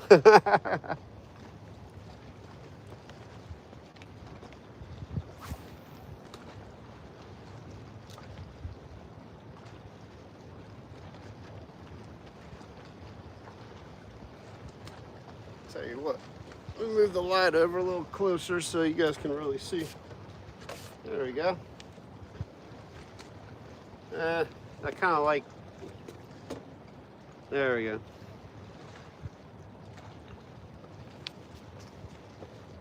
Yeah, that's not so bad.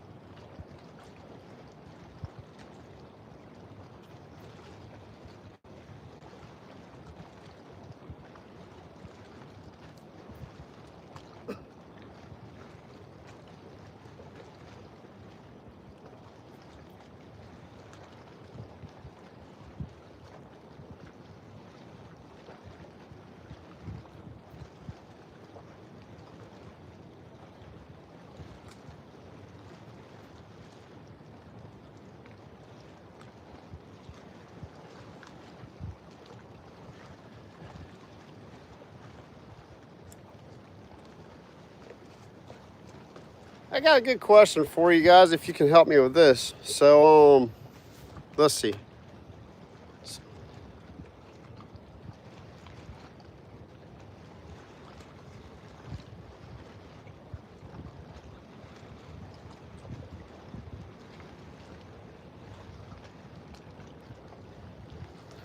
Oh man, it sounds like a really awesome light. Yeah, it's not a little cheap light. So those of you who are monetized, if you're monetized on YouTube, I finally reached the 1,000 subscriber mark, so I'm good on that end. I know the view hours, when do they start over? Do they start over? Because like through the year, like they keep tab of your view hours and all that junk. Is there like a, do they roll over? Like, say they start counting in January and you get to the next January, do they just cut off that last month from the beginning of the year and keep like the hours from February? Or do they just completely start over at the beginning of the year? If that makes sense. Because like if the view hours start over at the beginning of the year, then I'm not too worried about, I want to get monetized. You know, I'd love to make money doing this. But I'm not going to be so concerned on getting the view hours this year because it's like the end of the year. And then I'll start pumping hard like in January and February and try to get those view hours up early in the year. Do you guys know anything about that if you are monetized? Like, how do the view hours work? Like, when do they start? Is it like when you started your channel? Do they start over every year? You start all over, all that junk? That's probably a lot to put in it to write. So, but if anyone can help me on that, I'd like to know. I probably just need to Google it. Google knows all of it. So, but while we're out here chatting it up. Yeah, I hear you. So I don't know either. I should know that stuff.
I should grab my bug spray.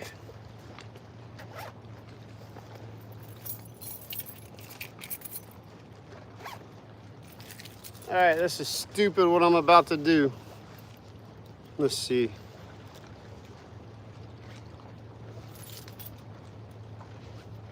I'm about to go run in my car and get my bug spray. You think the mosquitoes wouldn't be out here, but they are.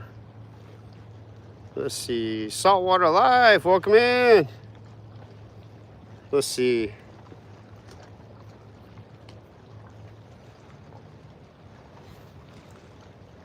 Ah, Myrtle Beach, nice. Yeah, that's right. Yeah, South Carolina. That's right. Yep, cool.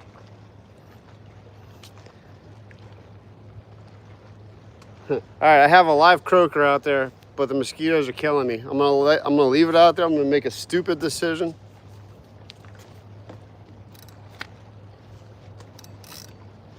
But my drag's really loose, so it's either gonna spool it out and pull the rod over, or I'll get back in time. But I can't take these mosquitoes in.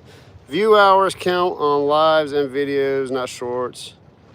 Didn't catch. So the full question is, the lives, they count the lives every year. So like, you need like 4,000 hours in a year, right?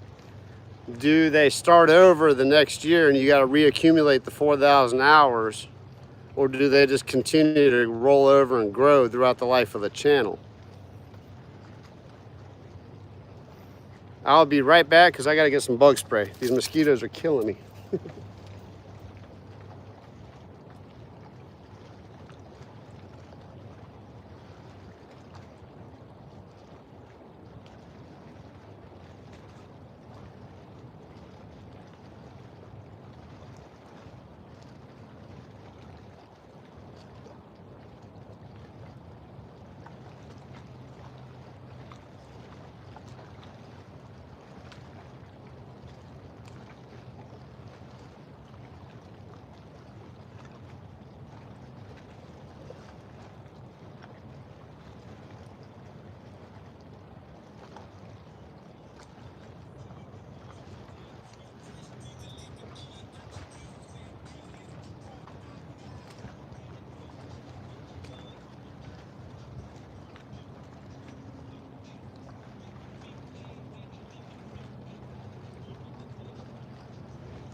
Got to use the real stuff out here today. Got that deep.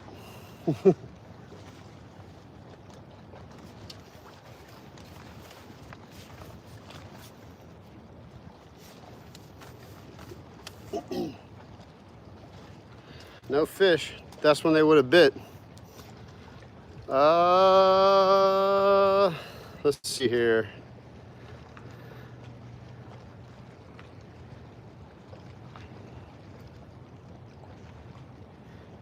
It's about 8 to 10 feet deep out there. Once you take a real good cast, by the pier it's probably 5 to 8 feet.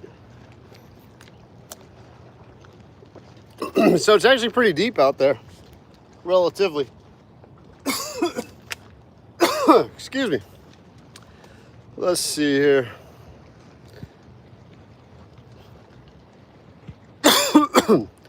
Dude, in the saltwater out here in the marsh, we got the gnats. Dude, those gnats and deer flies, oh my gosh, they will eat you alive.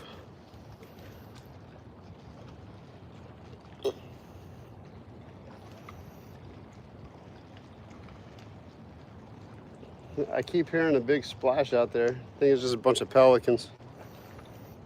I should have brought my spotlight out here, that would have been cool. Yeah, those no seams, man, they are no joke. I would think they just roll, but like when I read, it says like how many hours this year, you know? So I hope they roll over. But I see that I'm at that point too where I hit a certain amount of views and then it actually went backwards. I'm like, man, that's not cool. So I think they keep track of it like every month, and then I'm at that phase where last January's views are like rolling off, so I'm losing all the views I had in January or whatever. I'm gonna have to Google it. Yeah, it's about 10 feet deep, about 50 yards out. It goes down to about 10 to 13 feet deep, actually. But the pier itself is sitting in about 5 to 6 feet of water. I think I caught up with everything.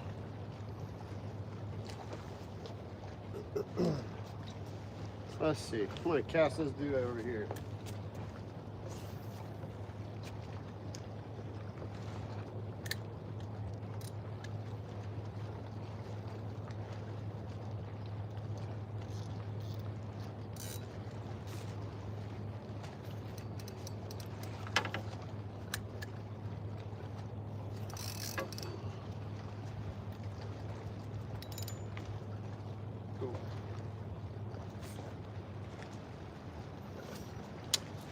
Throw some artificial over here by you guys.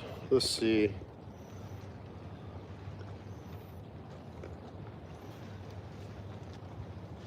Man, these mosquitoes are no joke.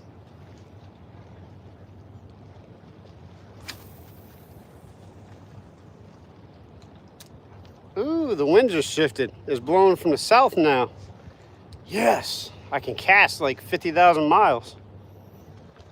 The wind was blowing at my face earlier. The wind just shifted from the south. That is awesome. That's why the mosquitoes are coming out. I got that south Gulf breeze wind and it's getting warm and they're popping out like crazy. And I got the only light in the vicinity. Of course, they're gonna come to that. You guys are troopers for hanging in here, man.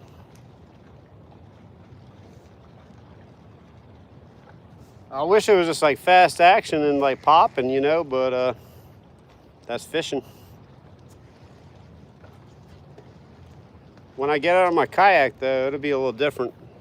I don't think I'll be able to go live fishing out the causeway.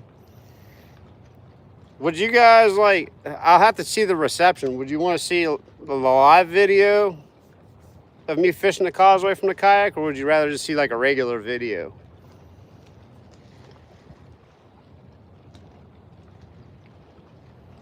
Kind of a cool question.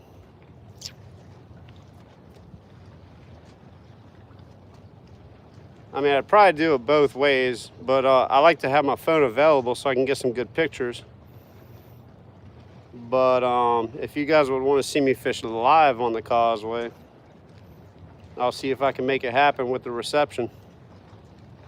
That's the kind of down part of it. I don't know what it's gonna, I'll try it, but oh,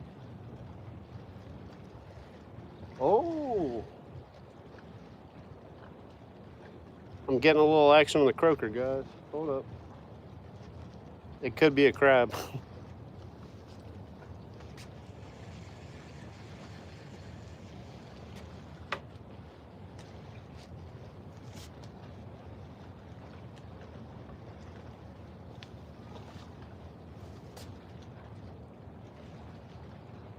Something's playing with the croaker. Let's see.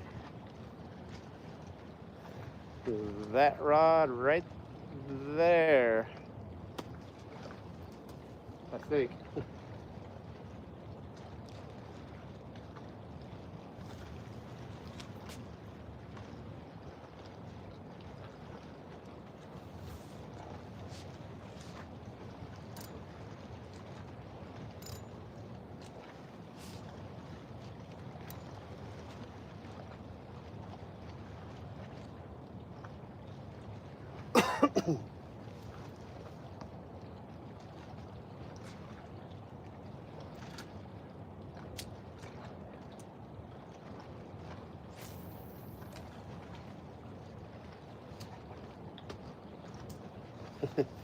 I love how it's so quiet out here.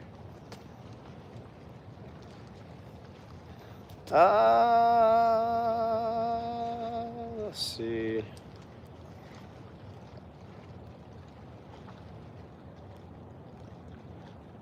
Cool. Appreciate that, Dave. I have a chest mount, so you won't be able to see me, but you'll be able to see like forward of me, you know, the causeway and the fish and all that stuff.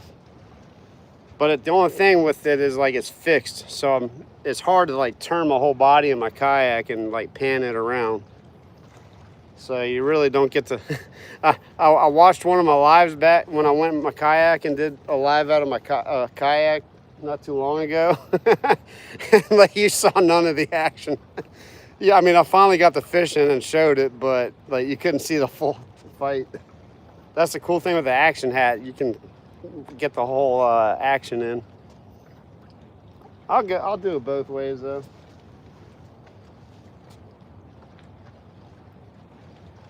I need to get one of those leashes, and I have the panfish, so I just need to get the attachment for the phone, the clip, and then tie the leash to it just in case it falls. That way it can face me, and you can get that. I think that would be more appealing versus just seeing straight in front of you and not seeing all the action.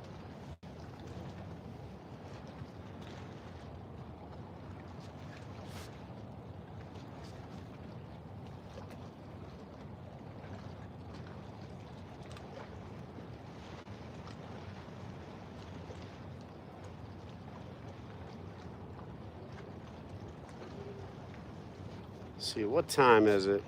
I got about 45 minutes, guys. Let's see. Still a few hanging in here.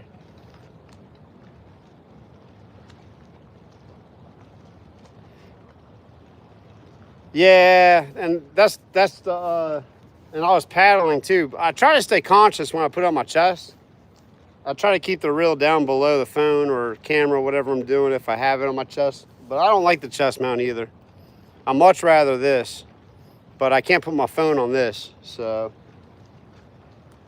I just need to find one of those I need to find what GoPro style base that has the phone clamp on it, so I can put it on the panfish and do it that way.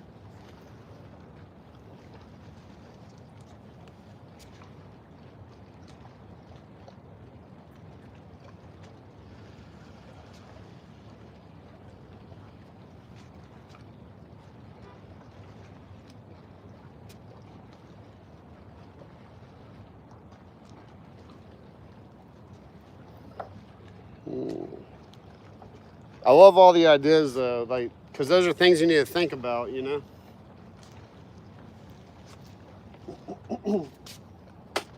Those are all the little things that you need to think about. All right, let's go fish over here for a second. Let those rods do their thing. See what's on this side.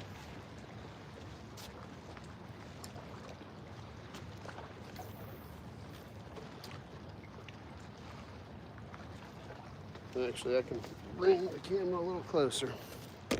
Let's do that. Yeah, that's what's up.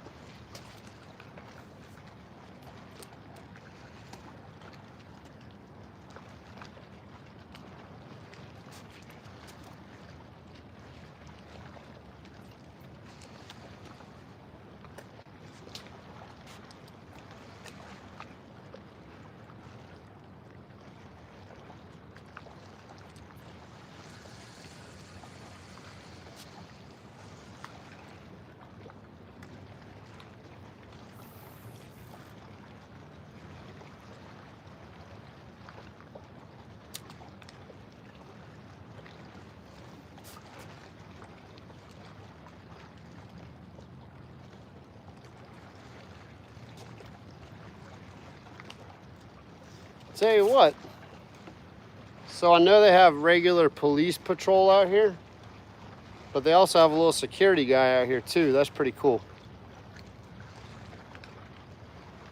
Kudos, West End. I appreciate that.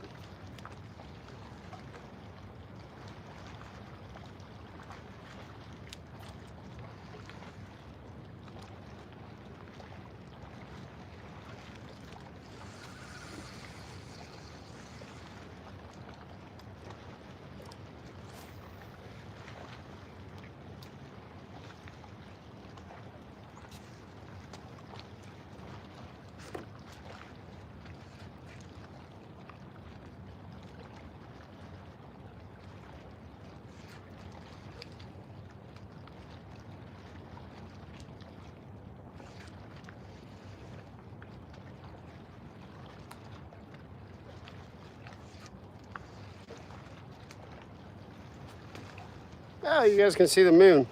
That's cool. Cool little shot of the moon. We'll grab the moon. The man who stole the moon.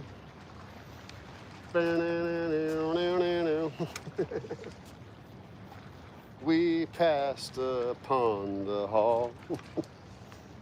Spoken, what's his name? I don't know the words at all. Do do do do do. Is that a bite?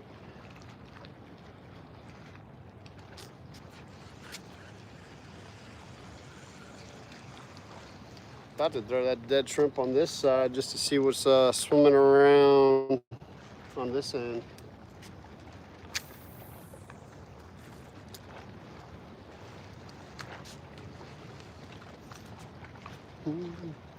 Yeah, someone knows their music. That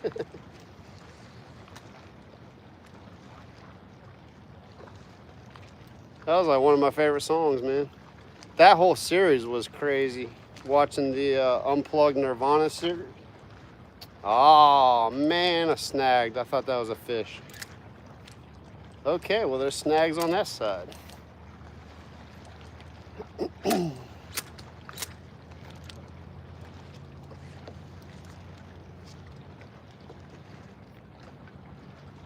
Noted. There is a snag over there. Don't fish over there. I'm learning.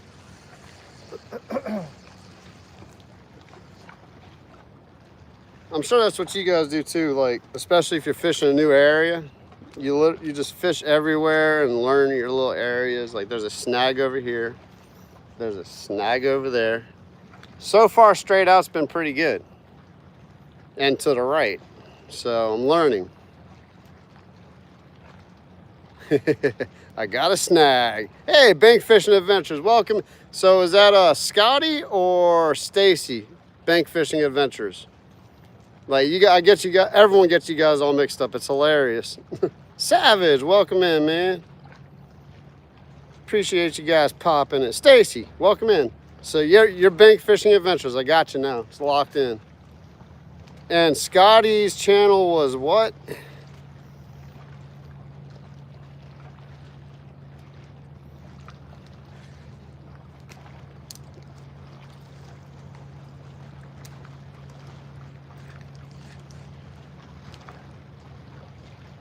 Ah, throw to the snag.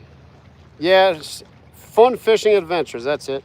And you guys are, so I'm trying to do a collaboration like you guys do with Arizona Outdoors. It's just tough because we're different states like you guys, and well, right now with the holidays and stuff, it's kind of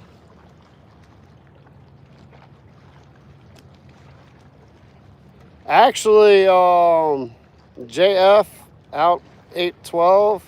It's the opposite out here in Louisiana.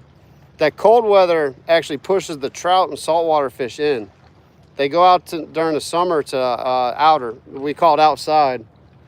Like the speckled trout go outside in the summertime to spawn, and then the wintertime they push in. Like this lake's full of speckled trout.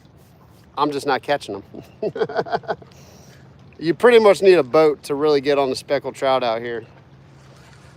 Or fish like areas that I just don't want to go fish because it's not, you know, ideal. Let's just say that. I don't feel like getting shot. That's all I'm going to say about that. This is actually pushing it right here, but There is security, and I saw a couple cops earlier, so I feel okay about the situation right now. Yeah, other way around. The wintertime they come in, summertime they go out. They're actually like thick right now on the Lake Pontchartrain, and I did get on them. What am I saying? Watch a couple videos. I was fishing the train trestle. Okay, I thought that was like a storm cloud starting to pull over me, but the cold front should be coming from that way, and it looks pretty clear. I think I'm good for another hour. So, but yeah, wintertime, saltwater species come in. Even the pelagics, they come in near shore. Like, I'm gonna go fish in Navarre and fish right on the beach. Yeah, it's still salty, believe it or not. But the thing is speckled trout don't need salt water to live. They come in here to eat and get fat for the winter because there's a lot of bait in Lake Pontchartrain and then in this Gulf area, Lake Catherine. Dave, what's the other lakes? Lake Catherine. I'm drawing a blank right now. You know what I'm talking about. But they need the salt water in the summer to spawn because the eggs float in the salt water. And that's how the spawn works. Everything's floating in the salt water. That's why they need to be in the salt. Speckled trout can actually do okay in fresh water. They just can't spawn because the eggs just sink down and they die and they don't mix. So I learned that one a couple of years ago because I actually asked about that, why everything does what it does, and that's the general consensus and general knowledge of how speckled trout spawn out here. Summertime they go out to the Gulf, lay their eggs and mix up and all that fun stuff. They float around, the eggs go into the marsh, they hatch, they grow up, and they come into the lake. And the big girls come in to get fat and happy. And then Lake Bourne, I knew you knew it. Lake Bourne, they come in here real thick. Actually, they stay in Lake Bourne pretty much year round. They just go a little bit deeper. They find the deeper holes. Because Lake Bourne stays salty for the most part unless the spillway opens up and messes things up. So, yep, and Dave's right on that. In the summertime, it does. I mean, you guys are both right because the lake is more fresh in the wintertime because there's not that south wind blowing in. You know, the south wind in the summertime blows in the salt. So the sharks and all the fun stuff do come in during the summer. But the speckled trout leave and go to the Gulf in the summer to spawn. Or they go to Lake Bourne from here. Yeah, and Lake Pontchartrain is its own little animal. I mean, they have speckled trout in here year round. Like, you're not going to catch like the big females in the summertime, but you'll have if like you don't have any crazy weather events, you can catch speckled trout out here year round. So I'm gonna throw this dead shrimp over here and see what happens. Lake Pontchartrain's insane. Like, you can catch everything out here. It's so cool.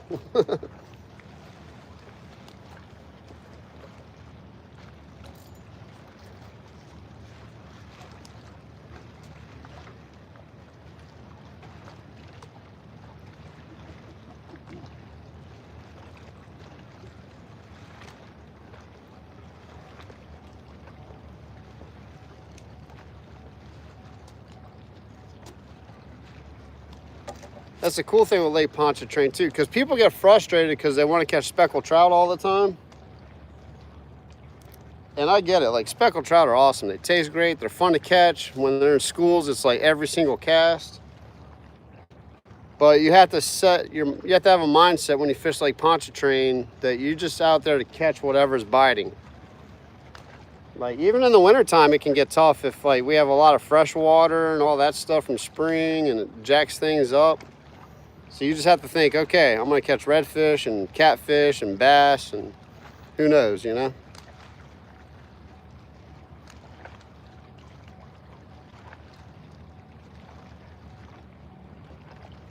That's correct. Yeah, so the little ones stick around because they're not mature enough to go to the Gulf, so they stay around and grow over here. You're kind of getting the remnants of the spawn.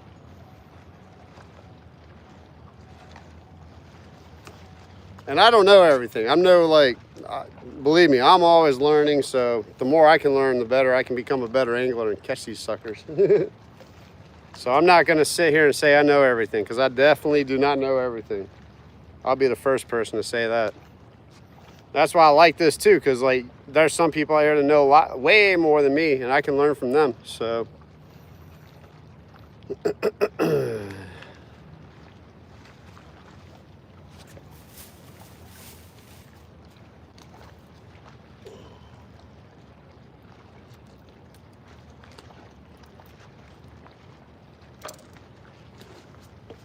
let's see here. Throw a fresh dead shrimp on this side and see if we can catch something. I got 30 minutes. 30 minutes left, guys. I really believe that croaker is going to catch a big fish before I have to leave. I'm still like, I'm staying positive about that situation.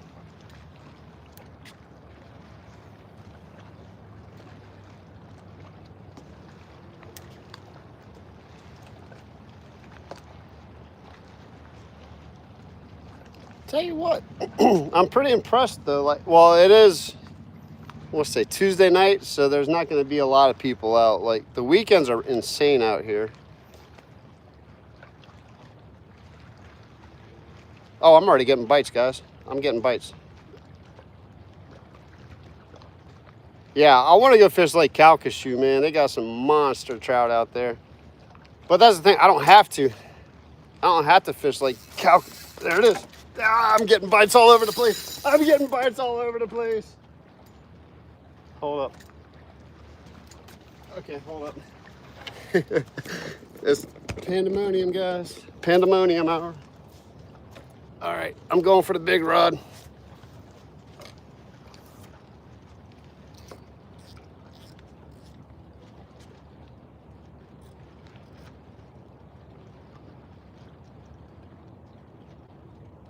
Oh man, I think he took my croaker. Oh, that's what happened. I told you the croaker was gonna get smoked. Ah, he pulled the croaker off, I guarantee it. Man.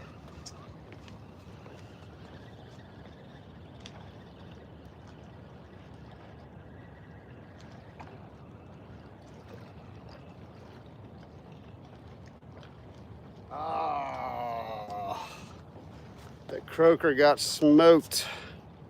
I need to catch another croaker. That makes me want to stay out here all night. Oh, that's a heartbreak, man. That's all right.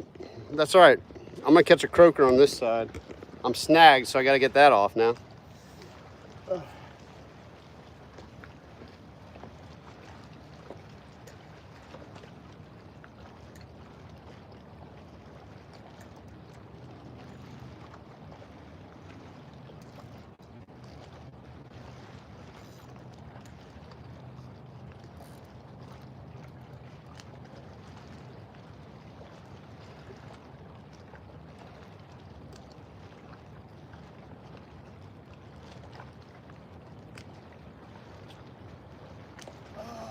Man, oh man. All right, tell you what I'm gonna do. Hold up. I'm gonna put a dead shrimp on the big rod until I can catch another croaker. Dude, my adrenaline's pumping now. I'm like, I want to fish all night now, just because of that. I know there's a big fish out there.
All right, I managed to pull that off without breaking off. All right, I put a dead shrimp where I just got smoked on the croaker. So we're still fishing, but now I got to catch another croaker. Let's do this.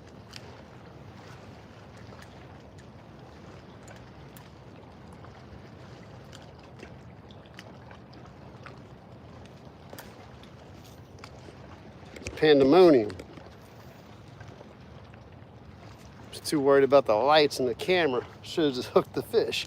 That's why I missed the duck, because me and my buddy were duck hunting and I was trying to film it. Instead of just shooting the duck, I like go to turn my camera on, and you know, because I don't have like a fancy camera to where it can just roll, and you know, anyway, blah blah blah blah. I should have just shot the duck. I should have just set the hook.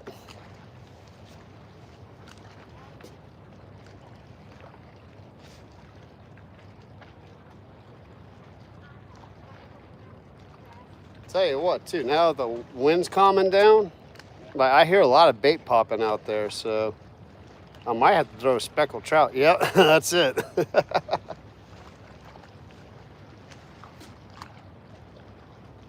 Is that Rude up in here? Hey, Rude. I see you in a lot of other people's channels too, man. That's awesome. Thanks for popping in.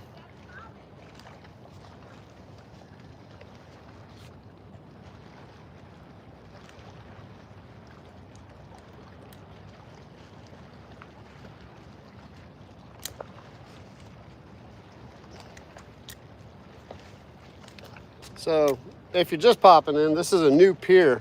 They just built it.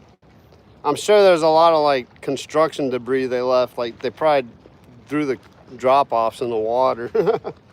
So I'm probably snagging on all the drop-offs and all that junk.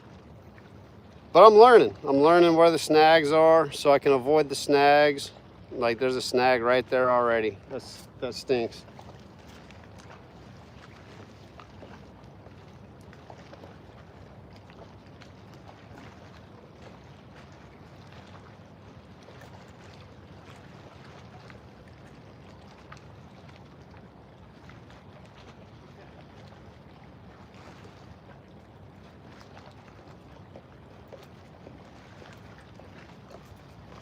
So there's definitely something there, structure-wise.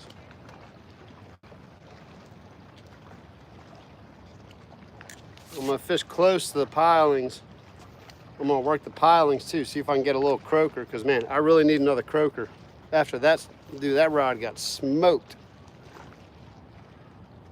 You gotta be kidding me.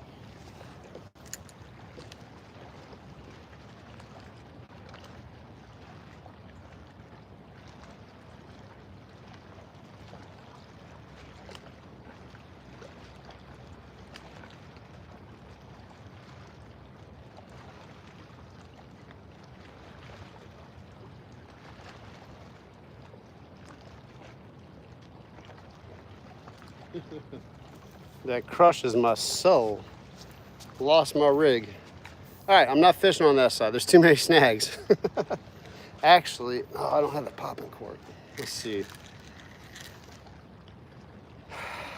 Man. Let me just rig up another Carolina rig. I still got a little time. Honestly, I can go until about 8:30. I think I'm okay. I gotta catch some. I want to catch a big fish out here, guys.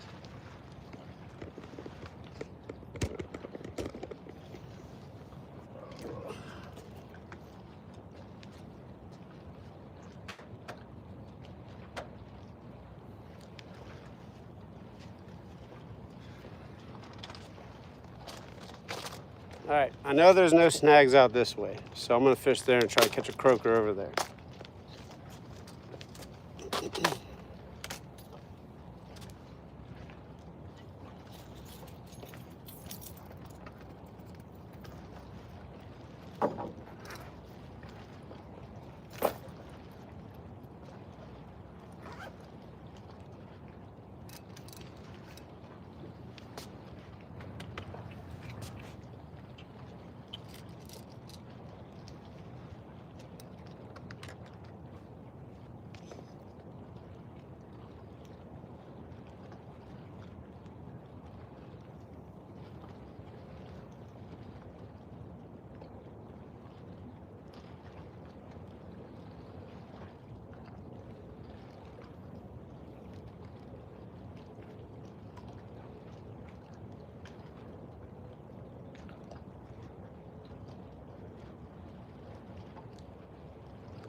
I'm definitely learning the pier though. Like I'm learning where all the structure is, where all the snags are.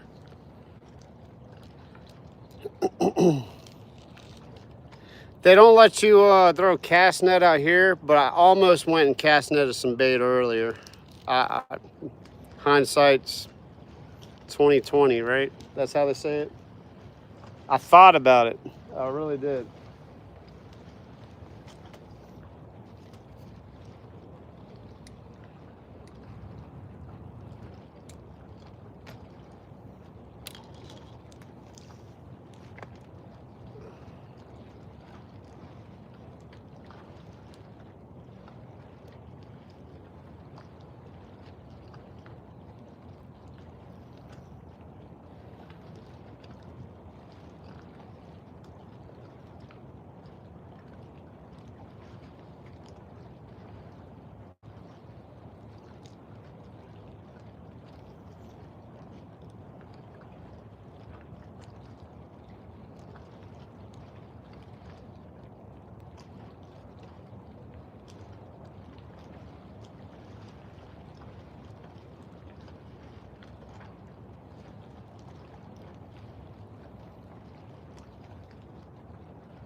Fish on, guys. Fish on.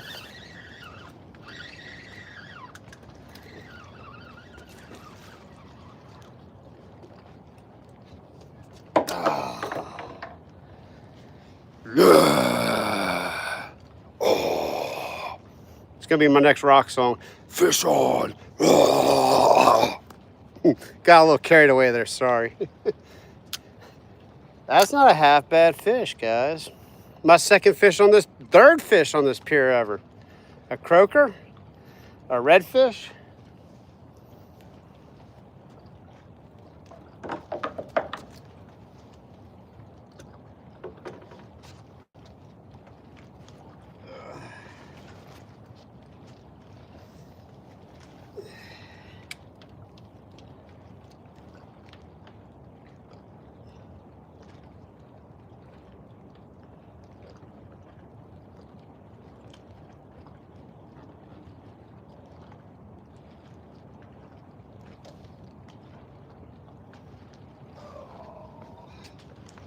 1 second.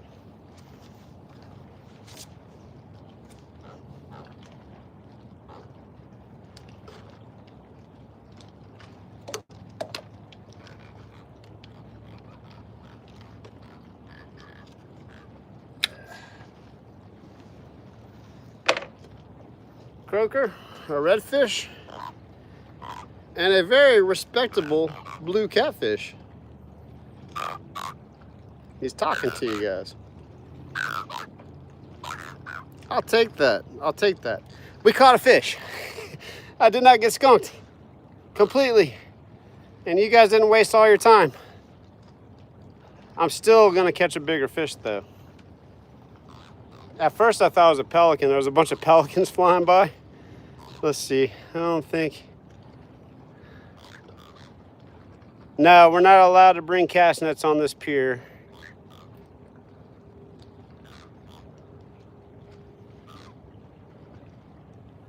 The St. Tammany Pier was the same too. They don't let cast nets out there.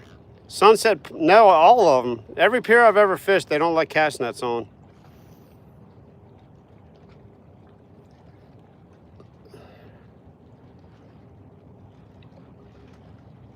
Yeah, that catfish is croaking. I had a circle hook on there too, and he still swallowed that sucker. Give me a second, I gotta do some surgery. I did not get skunked though, guys. Solid 2-pound catfish. Nothing wrong with that.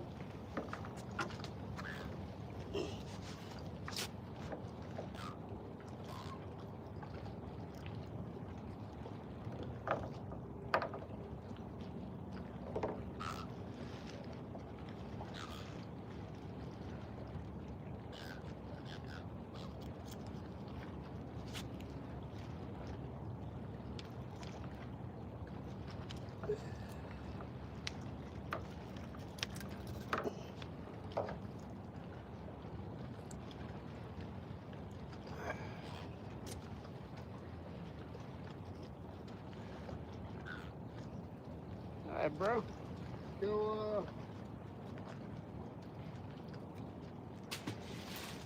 Go swim for another day. Yeah, he'll eat. Man, I've tried blue catfish and I just can't. I don't like them. I can't get past them. I've tried and tried, man. I just can't do it. Flathead catfish I'll eat though. That's more like a red. The meat's more like a redfish on the flatheads, I find. I love flathead catfish.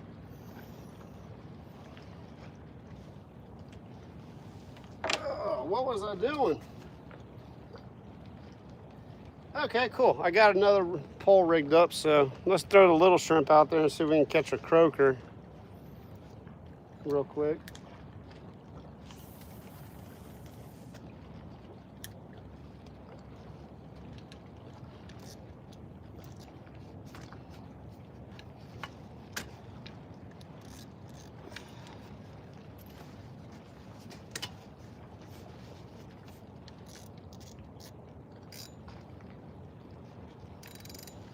There we go.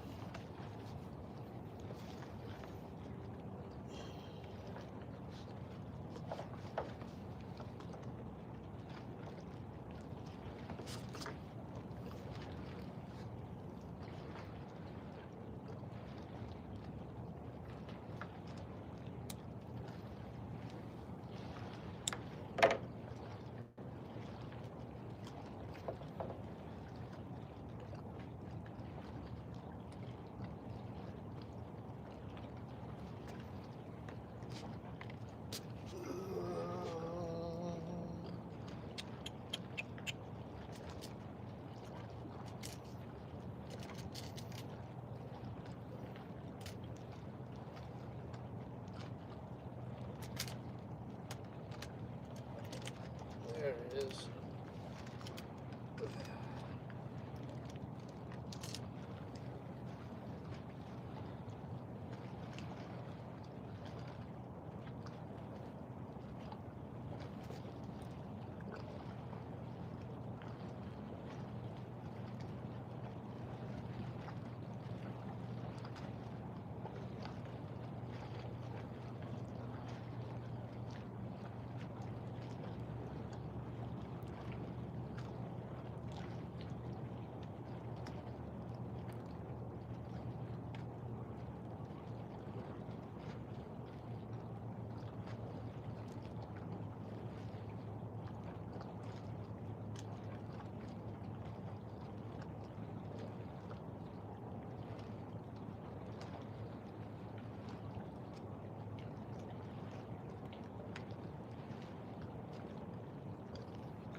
Sorry, I'm rigging up the other rod. Let's see here. I'll catch up with you guys here in a second. Sorry about that.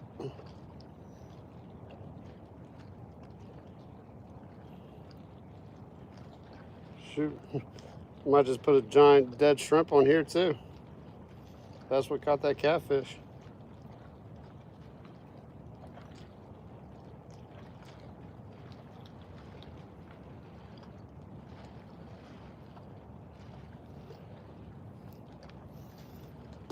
Let's do that in the meantime.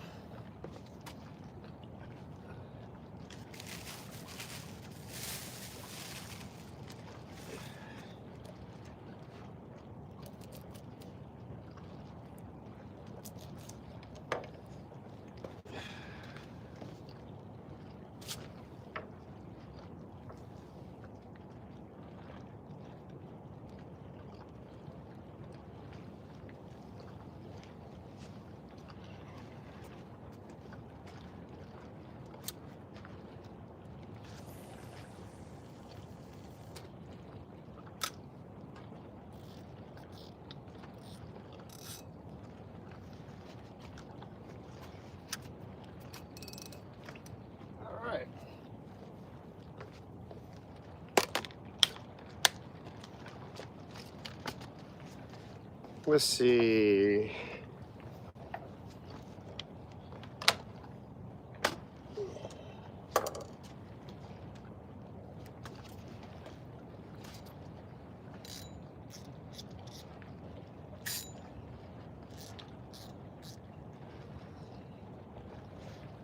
Had the drag really loose on that one because I wasn't paying attention to it.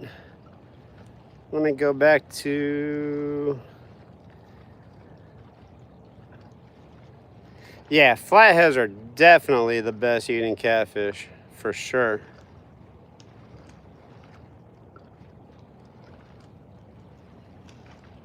Yeah, flathead catfish is definitely the best freshwater catfish ever. Yep, the cheeks right above the eye, yeah.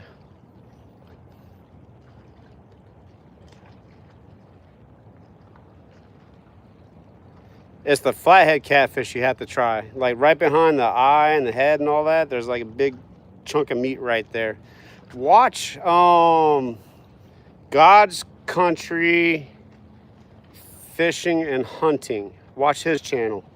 He is a pro at cleaning flatheads. Like that's what I think that's what he does for a living. I don't know what he does for a living. But he uses hoop nets and catches like hundreds of catfish and cleans so many catfish. Yeah, Bradley, you seen him. That's how I learned how to clean my flathead. I was like, man, I'm glad I watched all of his videos because when I went to go clean a flathead, I did exactly like he did, and it was a piece of cake. I mean, piece of cake. Yep, West Monroe.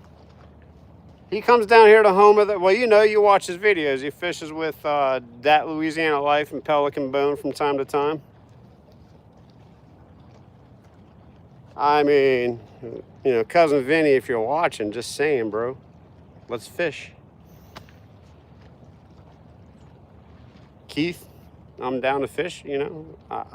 I'd love to fish with you guys, just saying.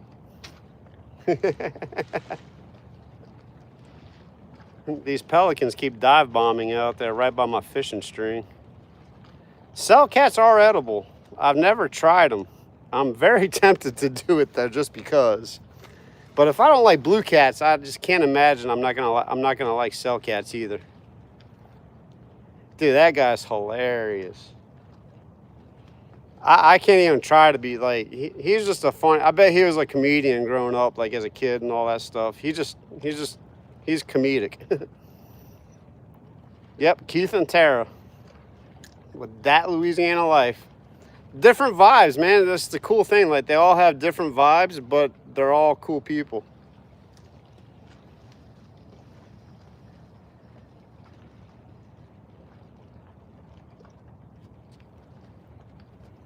And I don't have a shrimp on this one. Dead shrimp's just where it's at tonight, guys. I normally don't preach that.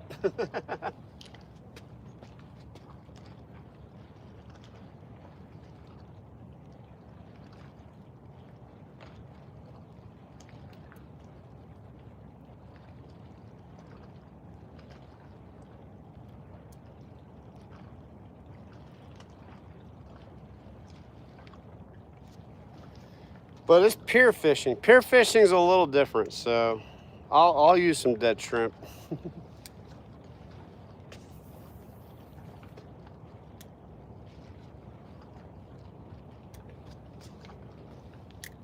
I have a feeling the croaker bite is over though with those catfish. Yeah, they started deer hunting. They do it all.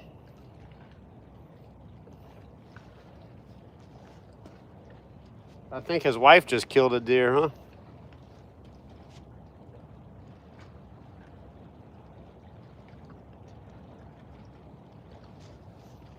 I would like to go. I had that conversation. Like, it pops up if I like hunting and all that. I love hunting, but I've never killed a deer. I've never cleaned a deer. I'd like to do it and learn the process, just so I know the process. Actually, I know the process. I've just never done it. And I'm not going to do it by myself because I don't want to butcher a deer and like let it go to waste and all that. You know, I want to do it properly if I'm going to do it. So.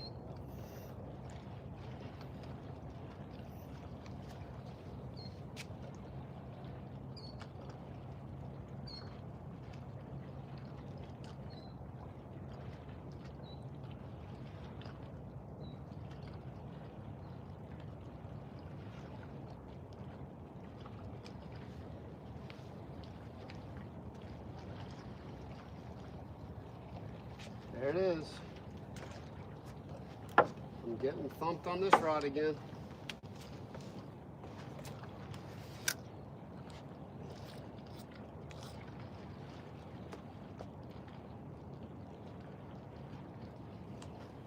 Getting thumped on the big rod.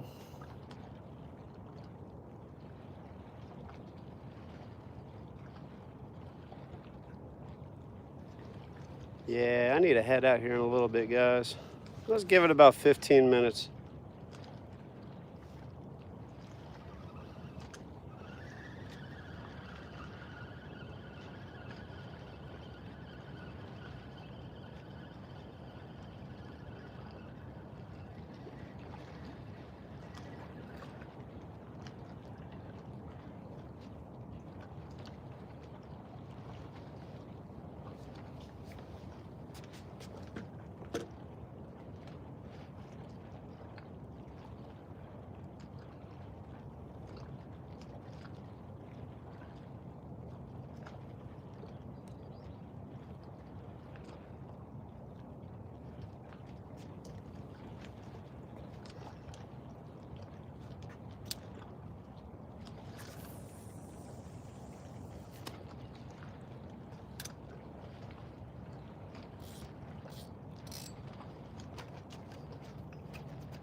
I say it, but I always want to say I appreciate you guys being here, man, hanging out with me and all that stuff.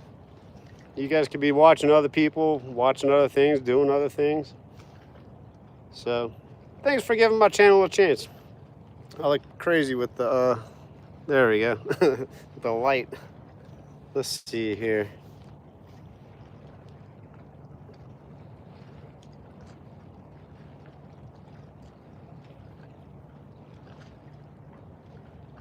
Oh, interesting. I love the new shark regulation. Fish scale. That's all right, man. You didn't really miss too much. I mean, I caught a croaker like you said you were catching earlier. I put it out as live bait. The croaker got smoked, and I missed the fish. So I put a dead shrimp on the same hook, caught a pretty decent blue catfish. So I think the catfish are kind of moving, and I'm kind of figuring out the pier situation out here. But whatever hit that croaker wasn't a catfish. It smoked it, dude. It was screaming.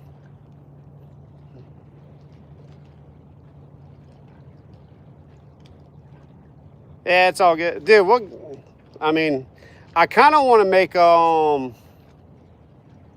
kind of want to do like a weekly live out here. And, because I love this pier, man, and no one's out here. It's Tuesday night. I might make Tuesday night like my night. Because there's no football. The Voice is on. I'm missing I don't know if The Voice is on tonight, though. Is The Voice on tonight, guys? I do like The Voice. But I'll watch it on Peacock after it airs. Dave, dude, Fishkill is where it's at, man. He makes some cool videos. Oh, cool. Good to know. I bet it was a redfish that smoked the croaker. I have a piece of dead shrimp on a perch hook on this rod, so I'm trying to catch another croaker, but I'm kind of running out of time.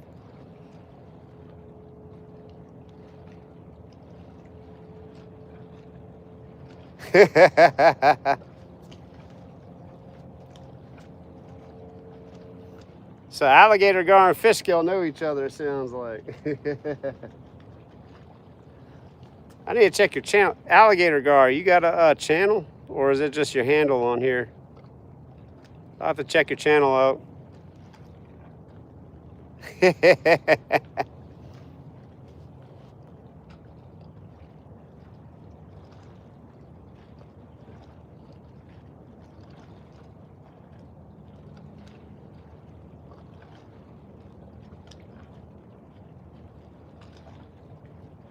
I was getting some taps on this dead shrimp. I got a big circle hook on that one now, so if it grabs it, I'm good. It should hook itself.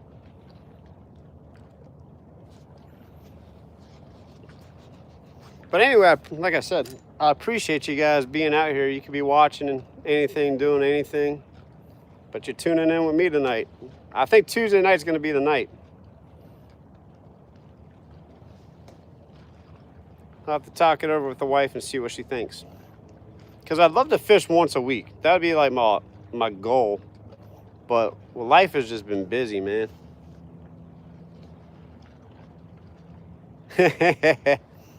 I feel you, Dave. I feel you.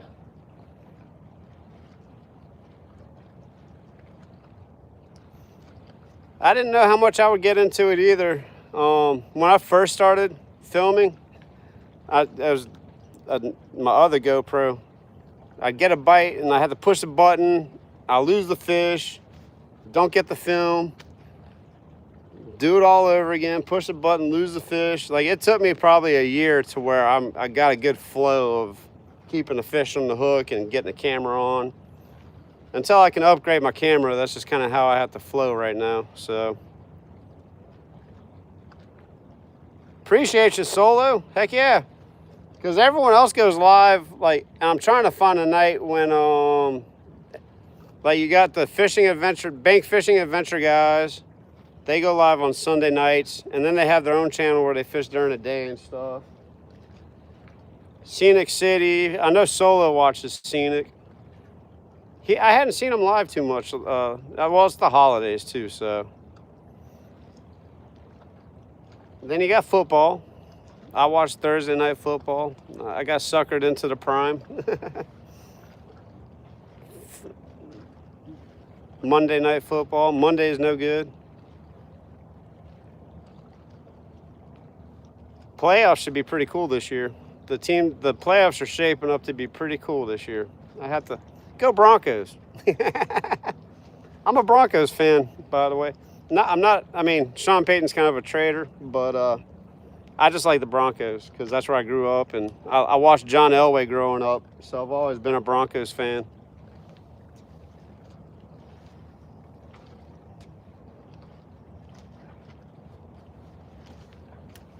And Peyton Manning won a Super Bowl with the Broncos. I mean, that's how can you hate on that?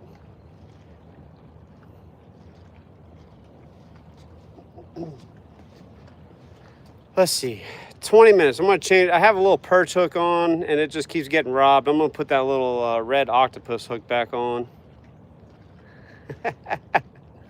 Hold on. Let's see.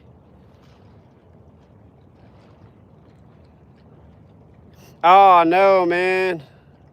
That was so like. That's what that happened to me when I was duck hunting, dude.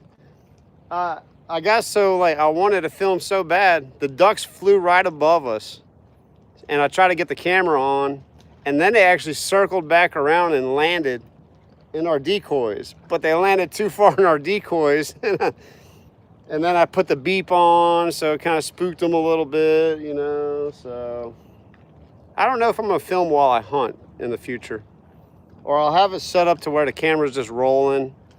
And I'll just have to figure out how to, you know, it's going to be a pain in the butt to edit it that way because it's hard to pull all the footage. But I'll figure it out. I know, man. That's how I kind of feel. I'm not a fan that Sean Payton went to the Broncos. It's Saints 2.0. All the Saints went over to the Broncos, not just Sean Payton. Coaches and all. Oh, man. But, I mean, Bo Nix is cool, though. I have a little respect for Bo Nix, man. Young dude making his way, you know. That dude might, he's kind of like the next John Elway, like fourth quarter comeback kid, you know.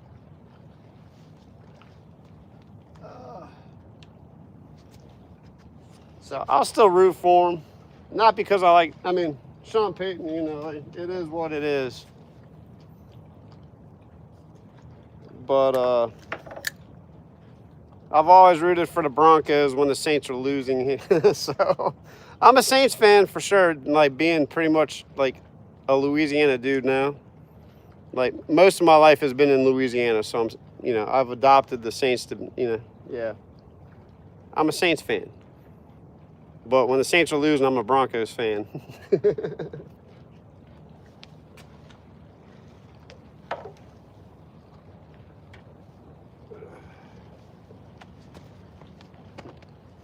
Don't hate on me, fish scale. Don't hate on me. It's in my roots. It's in my DNA. I grew up in Denver.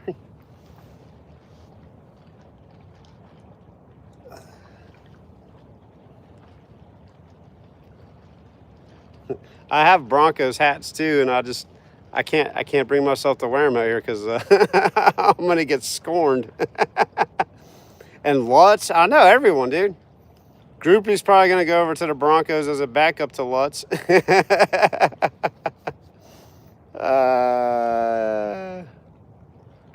No, and I wouldn't do that solo. I mean, I watch, even when I'm watching lives, I hop between everyone's channels to show them love. So, but Tuesday night just feels like it works. Like, Tuesday night feels right. That's going to be the show. Tuesday night feels right.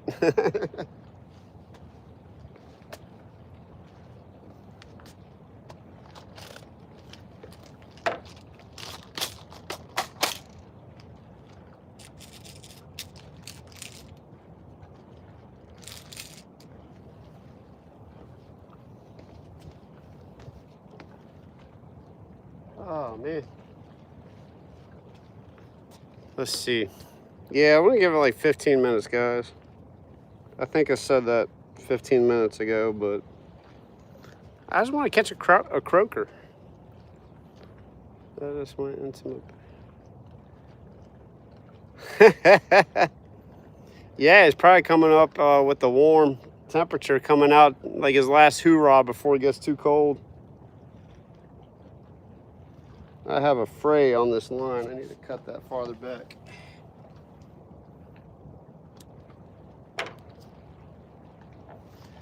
I have to say, I'm liking this pier. I have this pier all to myself. It's probably going to change when the lights come on, because no one's going to come out here without the lights. Oh, I'm about to get kicked off the pier anyway. It closes at 9, so you said 8:30 earlier, I think. Yeah, I said 8:30, so I'm about 15 minutes. You're right. I have definitely rigged up more tonight than I have spent time fishing. I'm mildly dyslexic, so pardon the speech. My wife laughs at me because I say that all the time. She's like, "You're not dyslexic." I'm like, "I sure am." I always get numbers and letters backwards and forwards and all this stuff.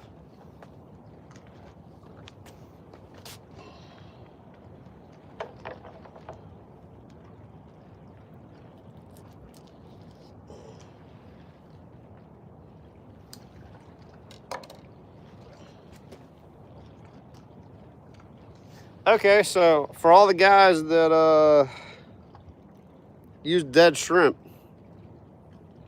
like when you're in that situation, do you prefer the tail or the little chunks like this? I don't even use the head. I throw the head back in the water. So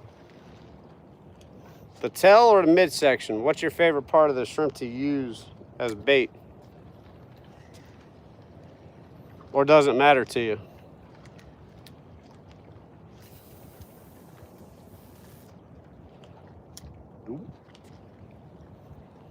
Let's see. I do know where the snags are. I did not get skunked, and I learned where all the snags are. Well, not all. I hadn't fished this whole pier yet, so I still got about 50 feet that way that I still have to work on. But I'm feeling pretty confident about this section. Like, I might claim this section as my section. I used to, right when I started my YouTube channel too, you'll see like I have a couple pier fishing videos. Oh, hold up.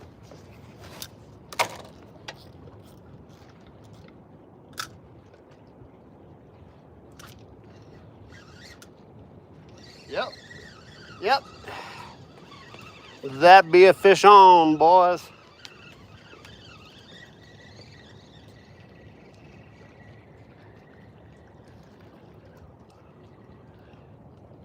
Oh.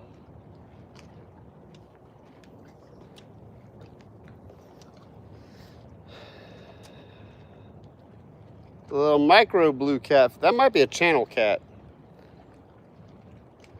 And I was getting a bite on the other rod at the same time. Let's see if that fish is on there. Nope.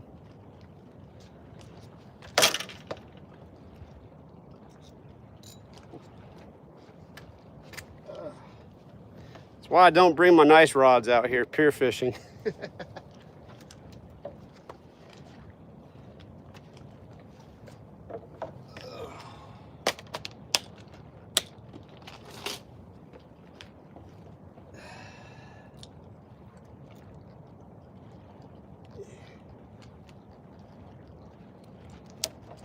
Okay.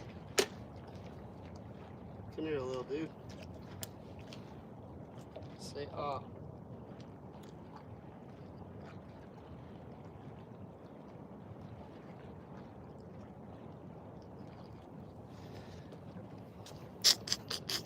Little guy right there. I think that's a channel cat. It's got more of a brown tint to it. He's young. I don't see any spots on him. Let's see. There you go. I don't see any spots on him. But he does have that little fin down here.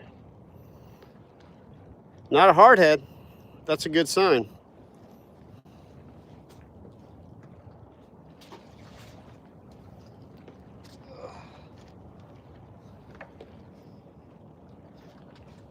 We did not get skunked tonight. And I learned where the snags are. Wicked Weasel, welcome in, man. You came in right on time. Oh, I'm getting another bite on the other rod. Hold up.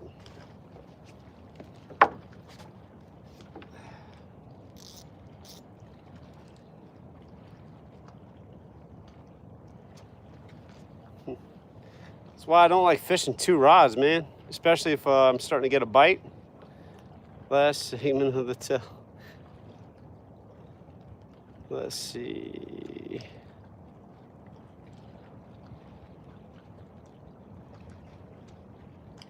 Yeah, I hadn't caught any pinfish out here. Like, I hadn't really had any bait stealers. It's all been like croakers and catfish so far. So, and whatever took the croaker off the hook. Yeah, I thought it was a channel. Yep, the brown was the dead giveaway on that.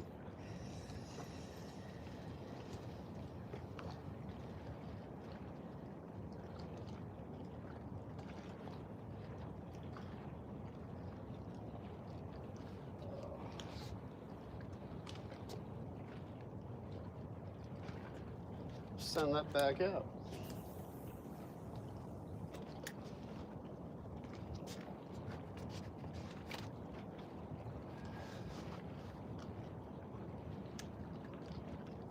There we go. Got that rod back out there. I tell you what, fish scale, might catch that 50-pound blue cat out at this pier. Might get that 50-pound blue cat right out here. Get some like live bluegill or something. Won't even have to go fish the Mississippi.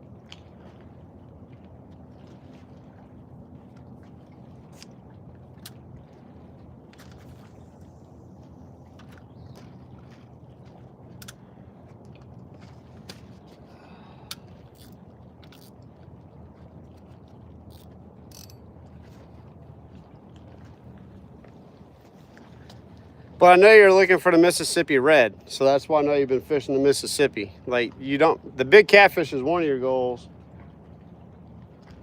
But I know that redfish is another one. Next Tuesday, let's do it, bro. I'm all about it. Let me talk with the wife, because I think I can pull that off, man. I would like to just fish once a week. I like doing these lives too, man. Like, I really appreciate, it's just fun, you know, interacting with everyone.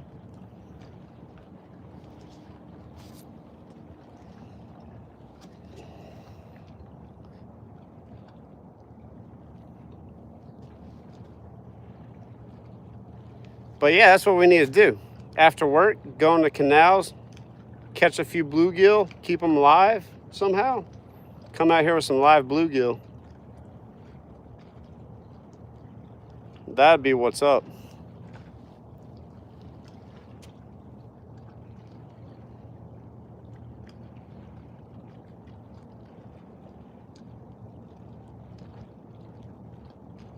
I hear a lot of bait popping out there too, so it might be like pogies popping on the surface.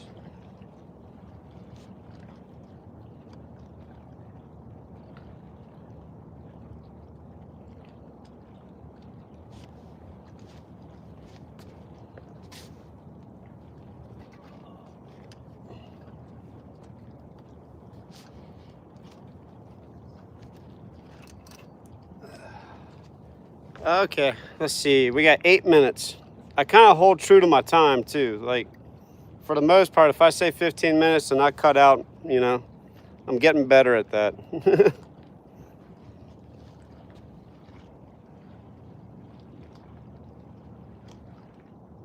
Man, the wind's chilled out. The water's calm. It's nice. I wish I could take my kayak out tomorrow morning. Man, tomorrow morning would be amazing.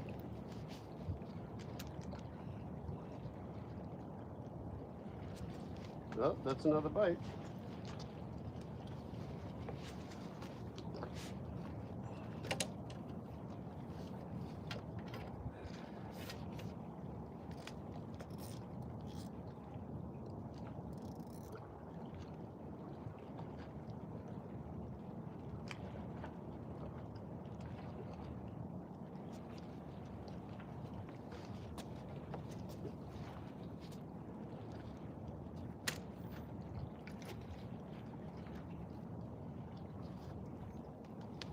Watch both rods go off.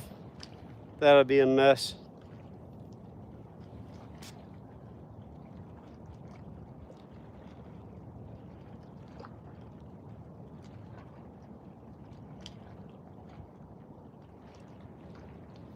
Yeah, there's definitely catfish swimming around, kind of pecking at it.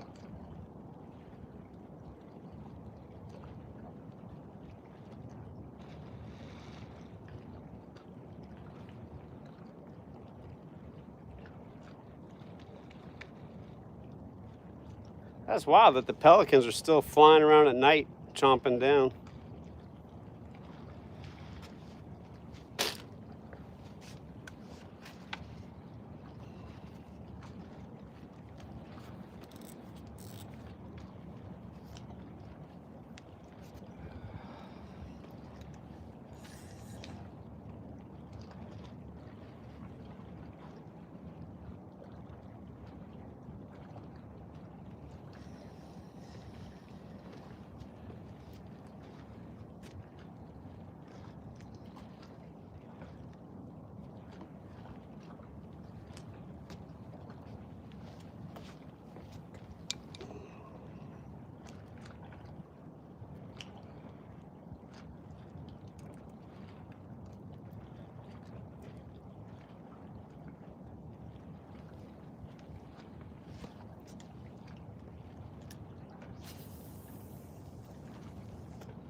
I would have really liked to have caught another croaker to use that as live bait. Oh wait, hold up, let me try something here. Oh, I don't know if I like that too much though. Yeah, that's better.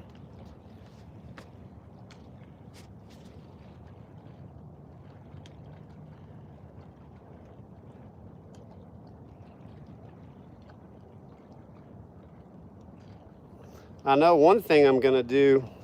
I'm gonna get some PVC pipe and screw some rod holders on the outside of this railing. And as long as people don't take them off, like I want to put them here for everyone to use, you know? We need some rod holders out here. Like I know how to flare them out and all that stuff. It's pretty cool. Let's see here.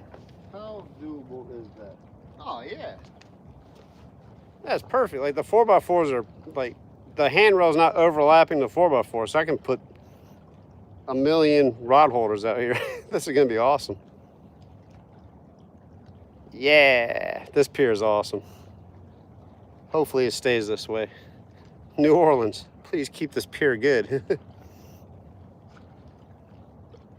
I love pier fishing, you know, it's relaxing. You just chill out here. I mean, I like my kayak too, and I like going out in boats, but something about just sitting on a pier, relaxing, listening to the waves and watching birds and whatever. It's just different.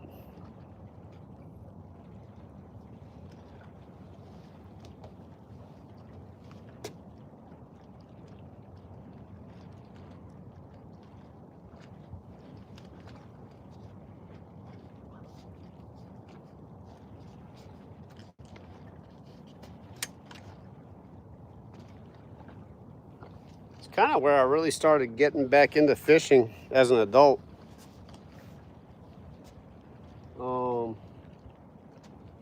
After I had kids and all that stuff, I just spent a lot of time at the pier with my friend. So what we would do, just to go chill out and hang out, you know?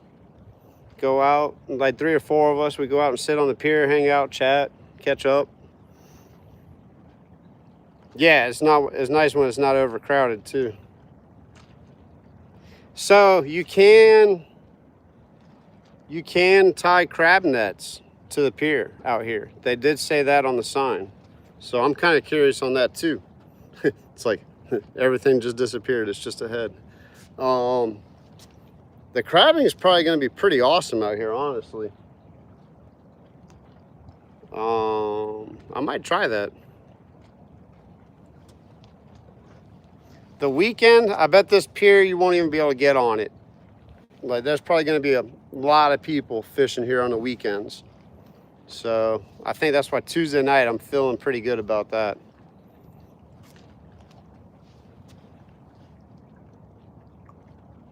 I was getting taps on the big rod, so that's why I put the other one up. Dave, I might have to do that. I'm gonna put a couple. I have some crab nets, so that's not a bad idea.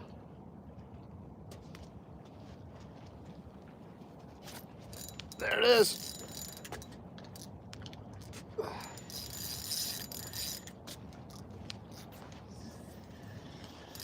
There it is. Oh my gosh. There it was. 5 more minutes.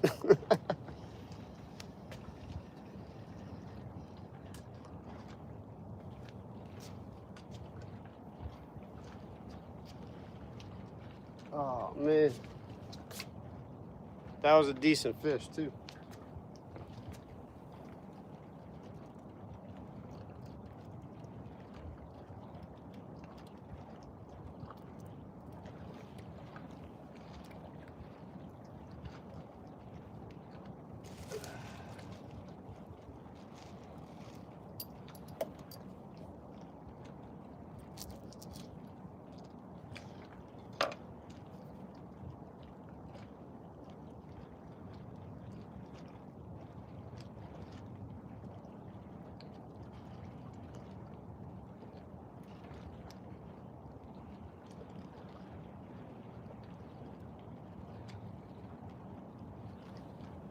Man, that was a decent fish.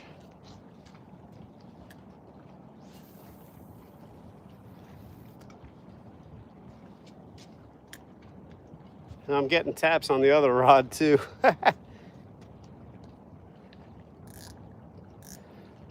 Let's see, hold up. Oh, alligator gar, that's not my crab net. That's my big fish landing net. Ooh, I just missed it. I guarantee you he stole my shrimp. Let it sit out there for, I mean, as soon as it got out there, it smacked it. Yeah, I'm definitely gonna drop a few nets and pull them up, and that would be, this might actually be the, I just like this pier, man. It's got fish. I've caught a redfish, croaker, and catfish on this pier so far. And I've only been on like 2, I hooked into a black drum. Me and my wife were out here not too long ago. She actually walked out here with me to check it out. And I got to fish for a few minutes and hooked into a big black drum. But, hey, what's up, Jared? Welcome in.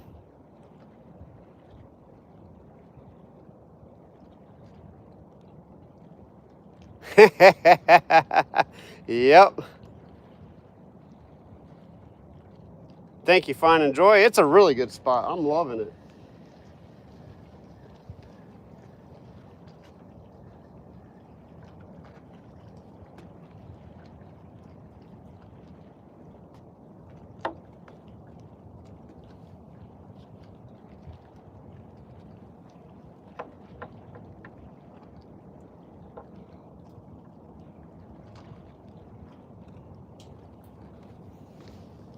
Make a call. I don't feel too bad because I'm literally going to be spending the next like 4 or 5 days with my wife. So I think I got a fish. I can play my fishing card out a little bit longer tonight. I mean, they're going to kick me out of here probably eventually. I don't know. There's no one out here ready to kick me out. So it closes at 9.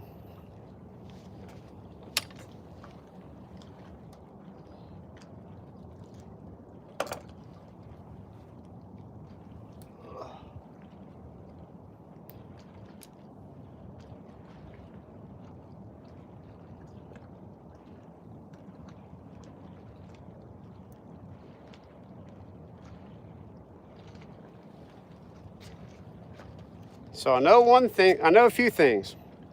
I know not where to cast. I know this area is decent. And I know if I bring dead shrimp, I'm definitely gonna catch croakers and catfish. And if I use a live croaker, I'm probably gonna catch something big.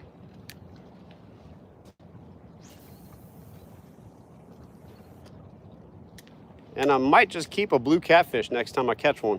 I'll bring the ice chest out. I might just do a catch and cook on the pier. I think it's I really can't do that, but I can do it in the parking lot.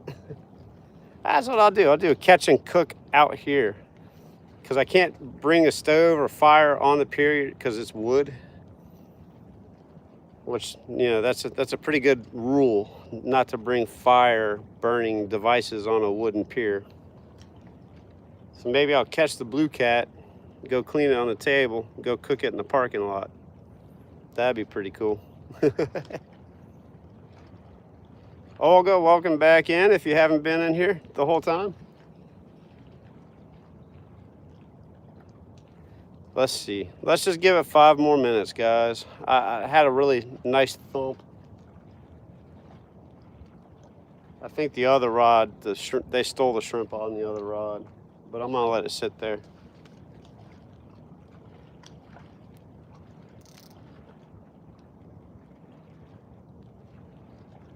Yeah, I'm getting bites already. Like I just cast this shrimp out there. Tighten the drag up this time.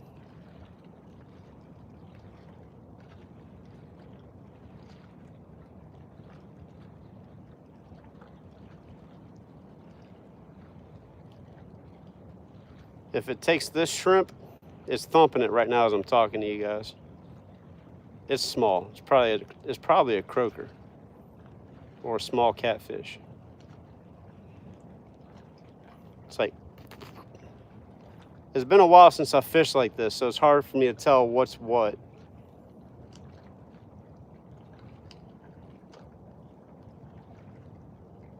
Because catfish and croakers actually hit pretty similarly.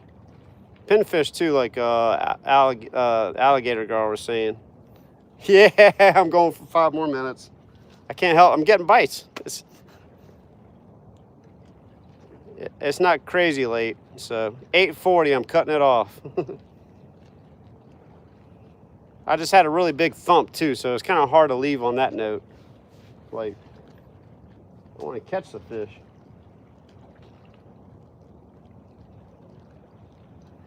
And I think we got some weather coming in. Yeah, I see some clouds, so that cold front's starting to push in.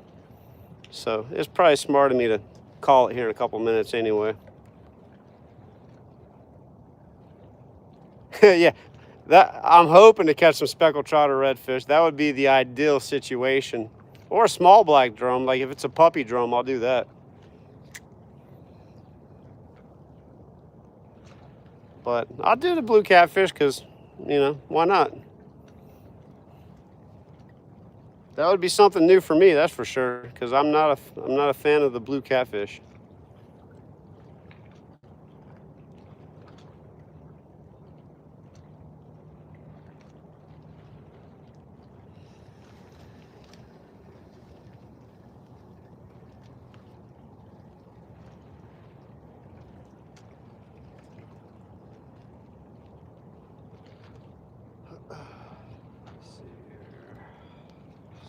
Pretty decent amount of shrimp on.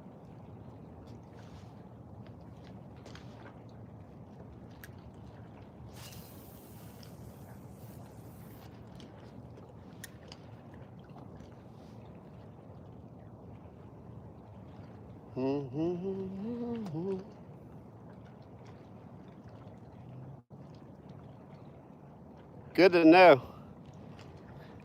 Yeah, it's been raining off and on the North Shore. I was working on the North Shore earlier today, and it was off and on all day.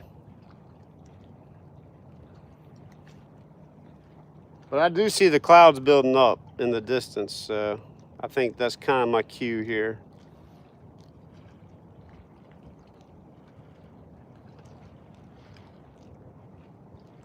There's a lot of bait popping out there. You can't hear it, but I hear the flicks. I bet that's like white trout or something popping the surface. Man, if we could get these lights on out here, oh, that would be epic. Throw like some little,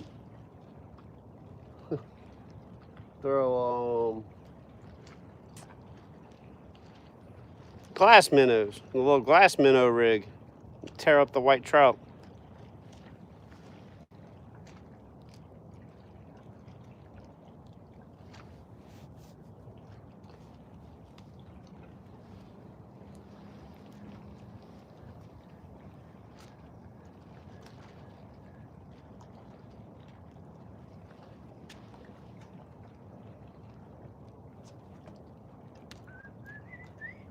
All right, last shrimp, guys.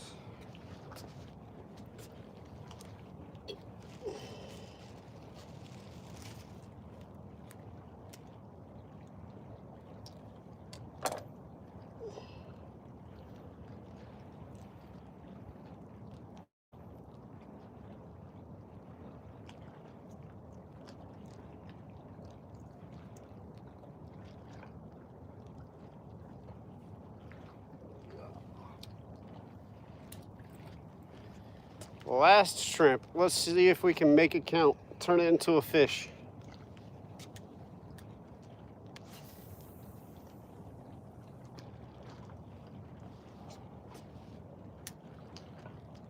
As always, I appreciate the support. This light's been working pretty good too. Let's see. Oh, actually the light's about to die. I got 1 bar left on the light. I mean, so that's 60, 180. Almost 3-hour lifetime. That's pretty good on full power. And it wasn't even fully charged. I didn't have it like, hey, Skeleton Bones, what's up, man? Welcome in. I'm about to wrap it up, sir, but we did okay tonight. I caught a croaker, a couple catfish. Something smoked the croaker, so I will be trying that again in the future. I'm getting taps right now on this dead shrimp, so. But this is my last shrimp of the night. Appreciate you tuning in, man. I want to order a slingshot from you one day, dude. Bank Fishing Adventures back in. Absolutely, dude. I might just have to watch your, do you have like the whole process on how you build your slingshots? Because I'm kind of tempted to build one myself, man. I got a cool lemon tree in my backyard that I need to cut down, and I saw some nice forks. Would a lemon tree branch be a good slingshot? That's what I should ask.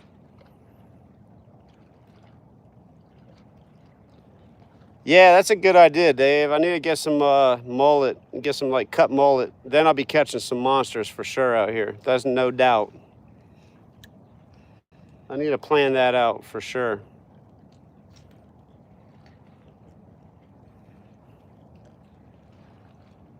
And the cool thing with having to leave at 9 o'clock, I won't keep my wife. She doesn't go to sleep. She goes to bed later than I do, but during the week, you know, I don't want to keep her up all night either. So Tuesday night would force me to have to stop fishing at like 9 o'clock.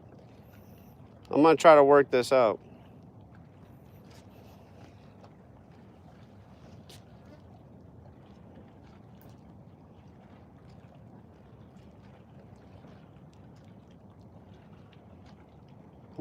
I'd love to know if that shrimp flicking on the top.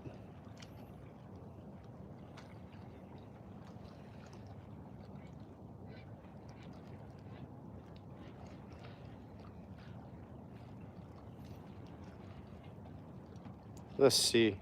Any tree fork. Okay, cool. Yeah, I'm gonna watch some of your videos. I hadn't really searched too much. I've just been watching when you're live. But I think that was just a snag too. It felt like a fish for a second.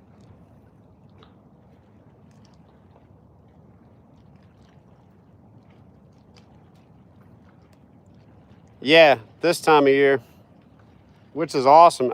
It's kind of crazy. Like normally I hate when it gets dark early, but for pier fishing, I think this time of year is even better because especially when they turn these lights on, the fish will get drawn to the lights earlier, so you have more time to fish during the night. Oh yeah, absolutely.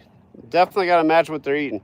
But the thing out here is like you use cut mullet, all the big fish are going to be eating that. Like that's just out here all the time. Catfish, alligator gar, redfish, black drum, they all eat cut mullet.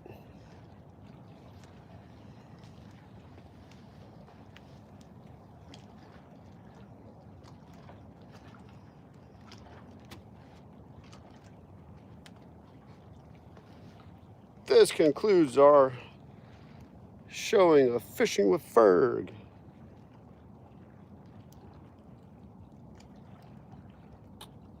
Oh, where's the little... I'd like to get another light. Well, once they have the lights on, it won't be an issue out here. But I could use another light out here to see what I'm doing. Like, have the main... I have headlamps, so I'll just bring my headlamps next time. Duh. Sometimes it takes me a second to put it all together, guys. Sometimes it just takes a second. I drive my wife crazy with that. Like, I'm always saying out loud what I need to do to remind myself.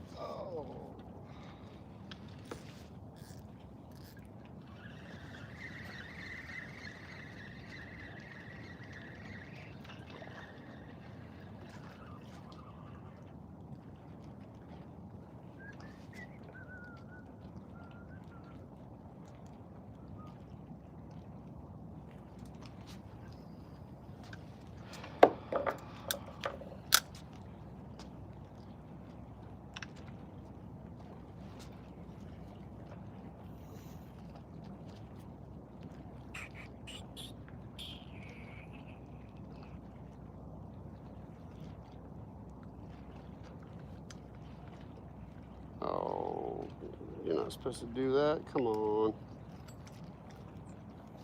There we go. Cool.